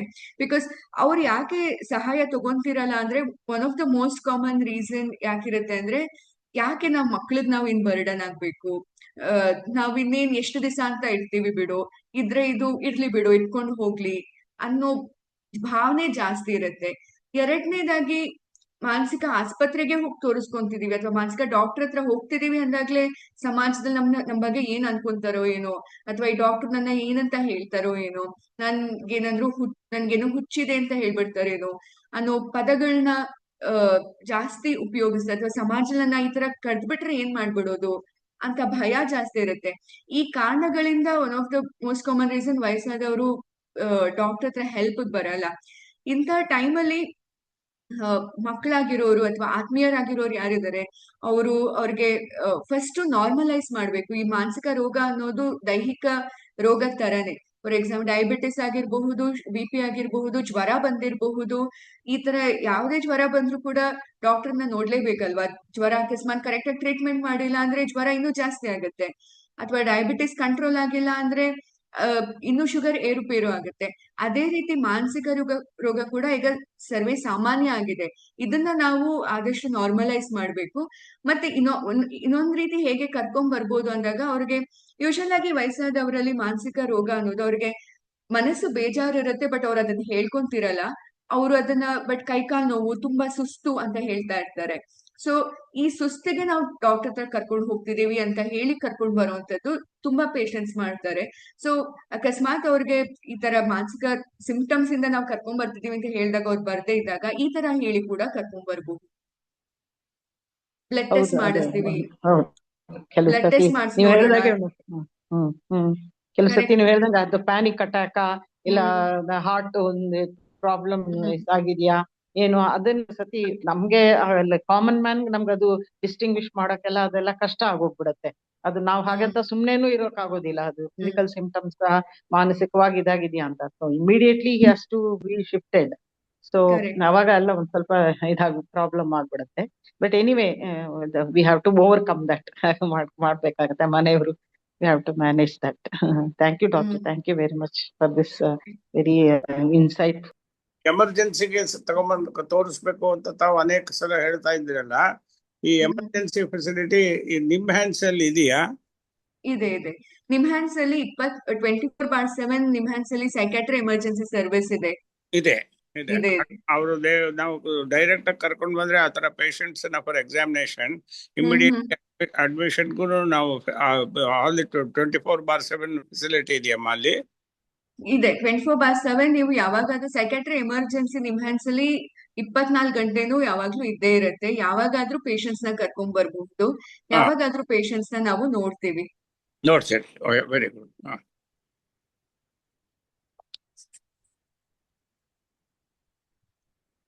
Thank you for all the information. It's very useful information for people who suffer mostly from dementia and in consequential effects thereon, either by dementia or by other reasons.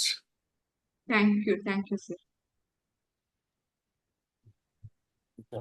Hello hello madam, elderly ಪೀಪಲ್ಗೆ anxiety. Hello madam, ಹೇಳಿ ಕೇಳಿಸ್ತದೆ, ಹೇಳಿ. Elderly ಪೀಪಲ್ಗೆ anxiety, fear ಎಲ್ಲ ಇದ್ರೆ medicine ಅವಶ್ಯಕತೆ ಇರುತ್ತಾ madam? So depends ಆಗತ್ತೆ ಅವ್ರಿಗೆ ಎಷ್ಟು ಸಿವಿಯರ್ ಇದೆ ಆಂಗ್ಸೈಟಿ ಅಥವಾ ಎಷ್ಟು ಸಿವಿಯರ್ ಇದೆ ಫಿಯರ್ ಅಥವಾ ಪ್ಯಾನಿಕ್ ಅಟ್ಯಾಕ್ ಅನ್ನೋದು. ಕೆಲವೊಮ್ಮೆ ತುಂಬಾ ಮೈಲ್ಡ್ ಆಗಿ ಇತ್ತು ಅಂದಾಗ ಅವ್ರಿಗೆ ಕೇವಲ ಕೌನ್ಸಿಲಿಂಗ್ ಮಾಡೋದ್ರ ಮೂಲಕ, ಥೆರಪಿ ಮೂಲಕ ಕೂಡ ಅದನ್ನ ಟ್ರೀಟ್ಮೆಂಟ್ ಕೊಡ್ಬೋದು. ಬಟ್ ತುಂಬಾ ಸಿವಿಯರ್ ಇದೆ, ಅವ್ರಿಗೆ ಏನು ಕೆಲ್ಸನೂ ಮಾಡಕ್ ಆಗ್ತಾ ಇಲ್ಲ, ದಿನಪೂರ್ತಿ ಇದರಿಂದ ತುಂಬಾ ಕಷ್ಟ ಬಿಡ್ತಿದ್ದಾರೆ ಅಂತಿದ್ದಾಗ ಕೆಲವೊಂದು ಲೋ ಡೋಸ್ ಮೆಡಿಸಿನ್ಸ್ ಹೆಲ್ಪ್ ಆಗುತ್ತೆ. ಕೆಲವೊಂದು ಮೆಡಿಸಿನ್ಸ್ ನ ಕೊಡ್ಲೇಬೇಕಾಗತ್ತೆ. ಮೇನ್ಲಿ ಡಿಪೆಂಡ್ಸ್ ಆನ್ ಎಷ್ಟು ಸಿವಿಯರ್ ಇದೆ ಆಂಗ್ಸೈಟಿ ಅನ್ನೋದು. ಲಾಂಗ್ ಟೈಮ್ ಇದಾಗುತ್ತಾ madam? Long time medicine long time ಕೊಡೋದು ಕೂಡ ಡಿಪೆಂಡ್ಸ್ ಆನ್ ಅವ್ರಿಗೆ ಎಷ್ಟು ಟೈಮ್ ಇಂದ ಈ ತೊಂದರೆ ಇದೆ, ಎಷ್ಟು ಟೈಮ್ ಇಂದ ಅವ್ರು ಇದನ್ನ ಸಫರ್ ಮಾಡ್ತಾ ಇದ್ದಾರೆ. ಮತ್ತೆ ಅವ್ರ ಮೆಡಿಸಿನ್ ಕೊಟ್ಟಾಗ ಅವ್ರು ಇಮಿಡಿಯೇಟ್ ಆಗಿ ಅವ್ರಿಗೆ ರೆಸ್ಪಾಂಡ್ ಆಗಿದೆ ಅಂದಾಗ, ಚೆನ್ನಾಗಿದೆ ಅಂದಾಗ ಸ್ವಲ್ಪ ಟೈಮ್ ಅವ್ರನ್ನ ಅಬ್ಸರ್ವ್ ಮಾಡಿ ಅದಾದ್ಮೇಲೆ ಕೆಲವೊಂದು ಮೆಡಿಸಿನ್ಸ್ ನ ಕೂಡ ಸ್ಟಾಪ್ ಕೂಡ ಮಾಡಬಹುದು. ಡಿಪೆಂಡ್ಸ್ ಆನ್ ಅವ್ರು ಹೆಂಗೆ ರೆಸ್ಪಾಂಡ್ ಮಾಡ್ತಾರೆ ಮೆಡಿಸಿನ್ಗೆ, ಅಥವಾ ಮೆಡಿಸಿನ್ ಇದ್ದವ್ರು ಹೆಂಗಿದ್ದಾರೆ, ಅವರ ಜೀವನ ಶೈಲಿ ಹೇಗಿದೆ, ಅವರ ಸುತ್ತಮುತ್ತ ಅವ್ರಿಗೆ ಸಪೋರ್ಟ್ ಸಿಸ್ಟಮ್ ಹೇಗಿದೆ, ಇಂಥದ್ದೆಲ್ಲ ನಾವು ನೋಡಿ ಆಮೇಲೆ ಮೆಡಿಸಿನ್ ಕಮ್ಮಿ ಮಾಡೋದ್ರ ಬಗ್ಗೆ ಡಿಸ್ಕಸ್ ಮಾಡಿ ಡಿಸೈಡ್ ನಿಲ್ಲಿಸ್ತೀವಿ. Okay madam, thank you very much. Thank you. ಇದೇನು ಹ್ಯಾಲುಸಿನೇಷನ್ ಇಂದ ಆಗುತ್ತಮ್ಮ ಇದು? ಯಾವುದು? ಈ ತರ fear or some kind of they will be daydreaming like that what they will be seeing in their own mental level. So ಹ್ಯಾಲಸಿನೇಷನ್ ಅನ್ನೋದು one of the symptom ಆಗಿರಬಹುದು. ಹ್ಯಾಲಸಿನೇಷನ್ ಅಂದ್ರೆ ಕಣ್ಣಿಗೆ ಕಾಣಿಸಲ್ಲ ವ್ಯಕ್ತಿ, ಆದ್ರೂ ಎಲ್ಲೋ ದೂರದಿಂದ ಮಾತಾಡ್ದಂಗೆ ಕೇಳಿಸುವಂತದ್ದು. ಅಂದ್ರೆ ಅದ್ರ ಒರಿಜಿನ್ ಎಲ್ಲಿದೆ ಅಂತ ಗೊತ್ತಿಲ್ಲ, ಬಟ್ ಏನೋ ಮಾತಾಡ್ತಿದ್ದಾರೆ, ನನ್ ಬಗ್ಗೆ ಮಾತಾಡ್ತಿದ್ದಾರೆ ಅಥವಾ ಅವ್ರವರೇ ಮಾತಾಡ್ತಿದ್ದಾರೆ ಅಂತ ಬೇರೆ ಯಾರಿಗೂ ಕೇಳಿಸ್ತಿರಲ್ಲ, ಆ ವ್ಯಕ್ತಿಗ್ ಮಾತ್ರ ಕೇಳಿಸ್ತಿರತ್ತೆ. ಅದು ಕೂಡ ಒನ್ ಆಫ್ ದ ರೀಸನ್ ಇರಬಹುದು ಸಡನ್ ಆಗಿ ಭಯಗೊಳ್ಳೋದಕ್ಕೆ ಅಥವಾ ಗಾಬರಿಗೊಳ್ಳೋದಕ್ಕೆ. ಬಟ್ ಭಯ ಗಾಬರಿ ಅನ್ನೋದು ಕಾರಣ ತುಂಬಾ ಇರತ್ತೆ. ಕೆಲವೊಬ್ರಿಗೆ ಈ ಹ್ಯಾಲಿಸಿನೇಷನ್ ಇಂದ ಇದ್ರೆ, ಇನ್ ಕೆಲವರಿಗೆ ಈ ಏನೋ ಒಂದು ಟೆನ್ಷನ್ ಇರುತ್ತೆ, ಸ್ಟ್ರೆಸ್ ಇರುತ್ತೆ, ಅಥವಾ ಏನೋ ಒಂದು ಸಾಲದ ತೊಂದರೆ ಇರುತ್ತೆ, ಮನ್ಸು ಬೇಜಾರ್ ಇರುತ್ತೆ, ಅಥವಾ ಯಾರಿಗೋ ಏನೋ ಮನೇಲಿ ಏನೋ ಜಗಳ ಆಗ್ತಿರತ್ತೆ. ಈ ತರ ಮನೇಲಿ ಯಾವಾಗ್ಲೂ ಟೆನ್ಷನ್ ಇದ್ದಾಗ್ಲೂ ಕೂಡ ಅದು ಕೂಡ ಭಯ ಮತ್ತೆ ಗಾಬರಿನ ತರಿಸುತ್ತೆ. ಸೊ ಭಯ ಅಥವಾ ಗಾಬರಿಗೆ ತುಂಬಾ ಕಾರಣಗಳಿರುತ್ತೆ. One of the reason can be hallucination also. ಅಂತ ಟೈಮಲ್ಲಿ ನಾವು ಡೆಲಿರಿಯಂ ಅಂತ ಹೇಳ್ತೀನಲ್ಲ, ಆ ಟೈಮಲ್ಲಿ ನೀವು ಡೆಲಿರಿಯಂ ಕೂಡ ನೋಡ್ಬೋದು. ಅಂದ್ರೆ ಅವ್ರಿಗೆ ಸಫರಿಂಗ್ ಆಗ್ತಾ ಇರುತ್ತೆ, ಆ ಸಫರಿಂಗ್ ಅನ್ನ ಎಕ್ಸ್ಪ್ರೆಸ್ ಮಾಡಕ್ ಆಗದೆ ಇರುವಾಗ ಈ ಥರದ್ದೆಲ್ಲ ಆಗುತ್ತಾ? ಅದೇ ಒನ್ ಆಫ್ ದ ರೀಸನ್. ಕೆಲವ್ರಿಗೆ ಚೆನ್ನಾಗಿ ಅಂದ್ರೆ ಎಕ್ಸ್ಪ್ರೆಸ್ ಕೂಡ ಮಾಡ್ತಿರ್ತಾರೆ, ಏನೂ ತೊಂದರೆ ಇರಲ್ಲ, ಆರೋಗ್ಯವಾಗಿರ್ತಾರೆ. ಬಟ್ ಅವ್ರಿಗೆ ಏನೋ ಒಂದು ದುಡ್ಡಿಂದು ಸಾಲದೇನೋ ತೊಂದರೆ ಇರುತ್ತೆ, ಅಥವಾ ಮನೆಯಲ್ಲಿ ಯಾರ ಜೊತೆನೋ ಜಗಳ ಇರುತ್ತೆ, ಅಥವಾ ಆಚೆ ಸ್ನೇಹಿತರ ಜೊತೆ ಏನೋ ಜಗಳ ಇರುತ್ತೆ. ಈ ತರ ಯೋಚನೆಗಳು ಜಾಸ್ತಿ ಬರ್ತಾ ಇದ್ದಾಗ, ಅಯ್ಯೋ ಹಿಂಗ ಆಗೋಯ್ತಲ್ಲ, ಈ ತರ ಆಗೋಯ್ತಲ್ಲ, ನಾನು ಈ ತರ ಹೇಳ್ಬಿಟ್ನಲ್ಲ, ಅಥವಾ ಇವ್ರು ನನ್ಗೆ ಈ ತರ ಹೇಳ್ಬಿಟ್ರಲ್ಲ, ಈ ತರ ಯೋಚನೆಗಳು ಬಂದಾಗ ಕೂಡ ಅದು ಕೂಡ ಗಾಬರಿಗೆ ಕಾರಣ ಮಾಡ್ಕೊಳ್ಳುತ್ತೆ, ಅಥವಾ ಗಾಬರಿಯಾಗಿ ಪ್ರೆಸೆಂಟ್ ಮಾಡುತ್ತೆ. ಇನ್ ಕೆಲವರಿಗೆ ಡೆಮೆನ್ಷಿಯಾದಲ್ಲಿ ಏನಾಗುತ್ತೆ, ಅವ್ರಿಗೆ ಎಕ್ಸ್ಪ್ರೆಸ್ ಮಾಡಕ್ ಗೊತ್ತಾಗಲ್ಲ, ಅಥವಾ ಅವ್ರಿಗೆ ಯಾವ ಪದಗಳನ್ನ ಹೇಳ್ಬೇಕು ಅನ್ನೋದು ಮರ್ತೋಗ್ಬಿಟ್ಟಿರುತ್ತೆ, ಹೆಂಗೆ ವರ್ಡ್ ಫೈಂಡಿಂಗ್ ಗೊತ್ತಾಗಿರಲ್ಲ. ಈ ತರ ಆದಾಗ ಅವ್ರು ಹೆಂಗೆ ಎಕ್ಸ್ಪ್ರೆಸ್ ಮಾಡ್ಬೇಕು ಅಂತ ಗೊತ್ತಾಗದೇ ಇದ್ದಾಗ, ಅವಾಗ ಅವರು ಸಡನ್ ಆಗಿ ಕೋಪ, ಇರಿಟೇಟ್ ಆಗೋದ್ರ ಮೂಲಕ ನೀವು ನೋಡಿರ್ತೀರ. ಕೆಲವೊಂದು ಪೇಷಂಟ್ ಕಾರಣ ಇಲ್ಲದೆ ಇರಿಟೇಟ್ ಆಗಿರ್ತಾರೆ, ಅಥವಾ ಕಾರಣ ಇಲ್ಲದೆ ಸಿಟ್ಟು ಮಾಡ್ಕೊಳ್ಳೋದು ಮಾಡ್ತಿರ್ತಾರೆ. ಈ ಸಿಟ್ಟು ಮಾಡ್ಕೊಳ್ಳೋದು ಕೂಡ one of the possible reason ಬಂದ್ಬಿಟ್ಟು ಅವರ ದೈಹಿಕ ಆರೋಗ್ಯದಲ್ಲಿ ಏನೋ ಸಮಸ್ಯೆ ಇರಬೇಕು, ಅಥವಾ ಅವ್ರಿಗೆ ಜ್ವರ ಬಂದಿರ್ಬೇಕು, ಅಥವಾ ಎಲ್ಲೋ ದೇಹದಲ್ಲಿ ಬೇರೆ ಯಾವ್ದೋ ಜಾಗದಲ್ಲಿ ಪೇನ್ ಇರಬಹುದು. ಅದ್ರಿಂದ ಅವರು ಅದನ್ನ ಎಕ್ಸ್ಪ್ರೆಸ್ ಮಾಡಕ್ಕಾಗದೆ ಈ ತರ ಇರಿಟೇಟೆಡ್ ಆಗಿ ವರ್ತಿಸ್ತಿರಬಹುದು. ಸೊ ಮೇನ್ ಆಗಿ ಏನಕ್ಕೆ ಹಿಂಗ್ ಆಗ್ತಿದೆ ಅನ್ನೋದನ್ನ ನೋಡ್ಬೇಕಾಗತ್ತೆ.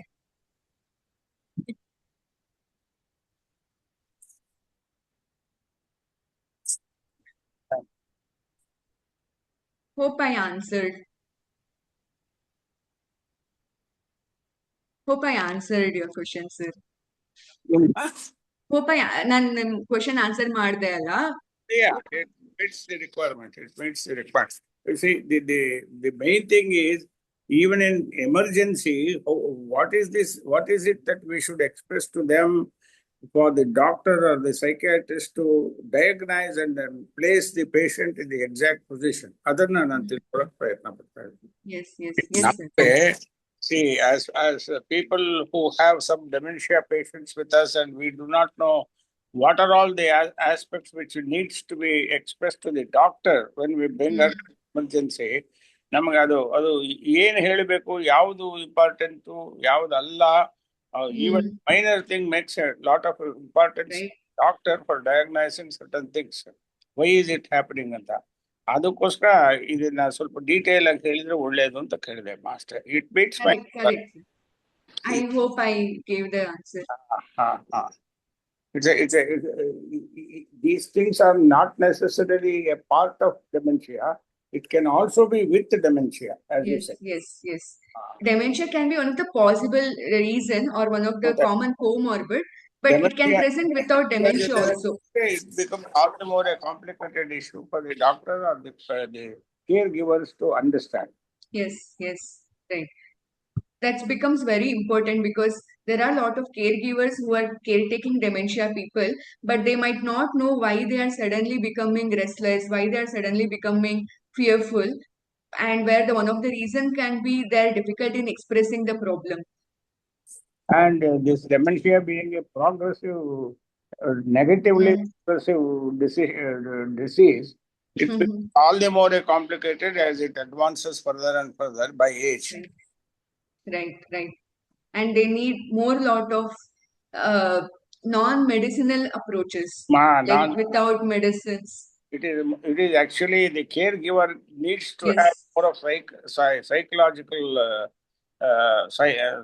psychiatric aspects to look Yes. into why is it Yes. happening in the other person. Correct.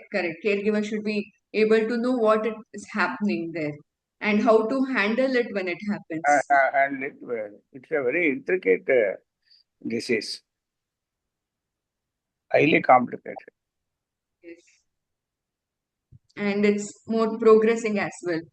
More progressing ಅನ್ನೋದು ಅದು ಆಕ್ಚುಲಿ ಪ್ರೋಗ್ರೆಸ್ ಆಗಿದ್ರೆ ಒಳ್ಳೇದಾಗಿತ್ತು. ಪ್ರೋಗ್ರೆಸ್ ಅಂದ್ರೆ ಡೆಮೆನ್ಷಿಯಾ ಪ್ರೋಗ್ರೆಸ್ ಅಲ್ಲ, ಅದು ಟ್ರೀಟ್ಮೆಂಟ್ ಪ್ರೋಗ್ರೆಸ್ ಆಗಿತ್ತು. But it is the disease progresses but the treatment remains where it is or where it was. ಅದು that is a highly complicated issue. ಮಾಡೋದು ಅಂತಲೇ ಗೊತ್ತಾಗೋದು. The medicines do help to some extent to slow the progression, but it's a irreversible damage in the brain. ಅದು ಈ medicine ಕೊಡ್ತಾ ಇರ್ತೀವಲ್ಲಪ್ಪ ನಾವು, ಯಾವುದೇ prescribe ಮಾಡಿ like momentum group of medicines, ಅದು ಲಾಂಗ್ ಟೈಮ್ ಕೊಟ್ರೆ ಅದರ ಎಫೆಕ್ಟ್ ನೆಗೆಟಿವ್ ಆಗೂ ಇರುತ್ತಾ? ಹಂಗೇನಿಲ್ಲ, ನೀಡ್ ಟು ಕಂಟಿನ್ಯೂ. ಮೇನ್ ಆಗಿ ಮೆಡಿಸಿನ್ಸ್ ಕೊಡೋದು ಆ ಪ್ರೋಗ್ರೆಷನ್ ಸ್ಲೋ ಡೌನ್ ಮಾಡಕ್ಕೆ. ಅಥವಾ ಸ್ಲೋ ಡೌನ್ ಆಗ್ತಾ ಇರೋದು correct. It's A good symptom for the dementia patients and their caregivers. Yes. ಆ ಪ್ರೋಗ್ರೆಷನ್ ಅಲ್ಲಿ ಸೈಡ್ ಎಫೆಕ್ಟ್ಸ್ ಅಲ್ಲಿ ಫರ್ದರ್ ಇನ್ನೂ ಏನಾದ್ರು ಆಗುತ್ತಾ? ಇಲ್ಲ, it doesn't further worsen the dementia. It helps in slowing down the progression. That's it. It will not worsen dementia even in long standing. Does it cause any other side effects of what you are now explaining? So some medicines do have side effects, like donepezil has its own side effects, or Momentine has its own. ಕೊಡ್ತೀವಿ for a long time ಕೊಡಿ ಅದು ಕೆಲವೊಂದು dementia. Does it have a long standing side effect? So it mostly it's a we have to weigh whenever there is a benefit and side effect both. Then we have to see for the patients, it's mostly the benefit is more than side effects. So and more than the side effect. Benefit will for that particular patient, benefit will be more than the side effect. So we choose to continue the medicine. For some patients where there is severe, or some patients where there is mild, where we feel medicine might not be required, then we suggest non-medicinal approaches or non-pharmacological approaches, how we can handle them, those things. Anyway, it's a very good information you gave us, that NIMHANS has facility for admission 24/7 in case of such emergency, and we can come anytime during in case of such emergencies to NIMHANS directly. Yes. That's what I wanted to bring aware to everyone. Yeah, that exactly. Because elderly people, they need a utmost care. And whenever we see because some people do take care of themselves, they're capable of taking care of themselves and they do it. But some people will not be able to, and there will be a lot of, like, at times at some home or some family, there will be neglect also. So whenever there is some signs that we are seeing in our beloved people, it's very important to get them and get treated, so that it gives them also the strength that there are some people to take care of me. And it will also not make the disease progress further, or if it is reversible, it can be treated there itself. Even renowned super specialty hospitals anywhere nearby, like I do not want to name them, but although they have neuro department or psychiatry department, they are not so well equipped with respect to emergency admissions and treatment of emergency patients. Your information with regard to this 24/7 admission to NIMHANS is a great piece of information for most of the dementia patients, and it is very useful, so that directly we can come to the source where several other multi-departmental facilities are available in addition to psychiatry. Yes. Right. they can refer to other departments immediately if anything is, for example, you suggested some scanning may be immediately required. Right away, the patient will be taken for scanning even during emergency, and emergency treatment is much. Right. It helps us under one. Huh? Under one roof, these facilities will be available if they come down for places like NIMHANS. Correct, sir. Correct. If there is any need for immediate scanning, also, if it is needed, we can get the scanning immediately. Yeah, several hospitals, this PET scanning is not at all available. Scanning is available, PET scanning is not available. We have all those facilities. Even the neurology also runs emergency 24/7. So if it is needed, we can get their opinion also. Their opinion also. Multi-departmental opinion you can still have as doctors, and you can call any supportive doctor also required from various departments of the hospital. Yes. That is a great facility in NIMHANS. I have Yes. thanks for imparting this great information to us. Thank you, sir. Thank you so much for this opportunity as well. Thank you. Thank you.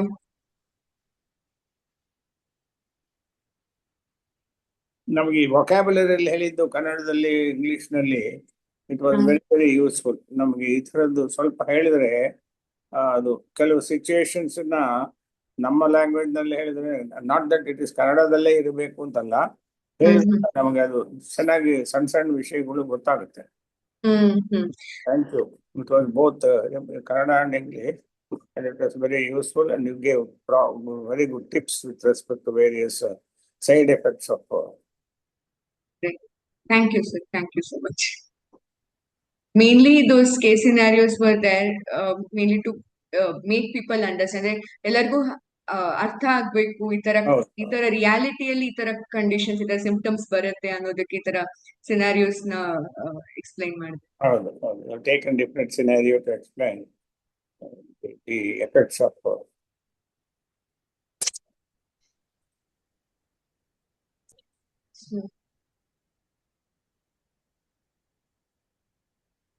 now you have changed over to this Vayomanasa has been changed over from Saturday to Monday, ma. Okay. That's so. Some of the lectures like this are doctor's tips by NIMHANS people or Vayomanasa. Has it been from Saturday to Monday? Used to be 6 to 4. Today being Monday, it is 4 to 5. Oh. I really want to know from you whether the weekly meet of dementia cases or dementia information deciphering, has it been changed from Saturday to Monday? I am not aware of this. Mridusmita, are you there? Mridusmita? Kavya also can help you. Okay. I think Komala was there.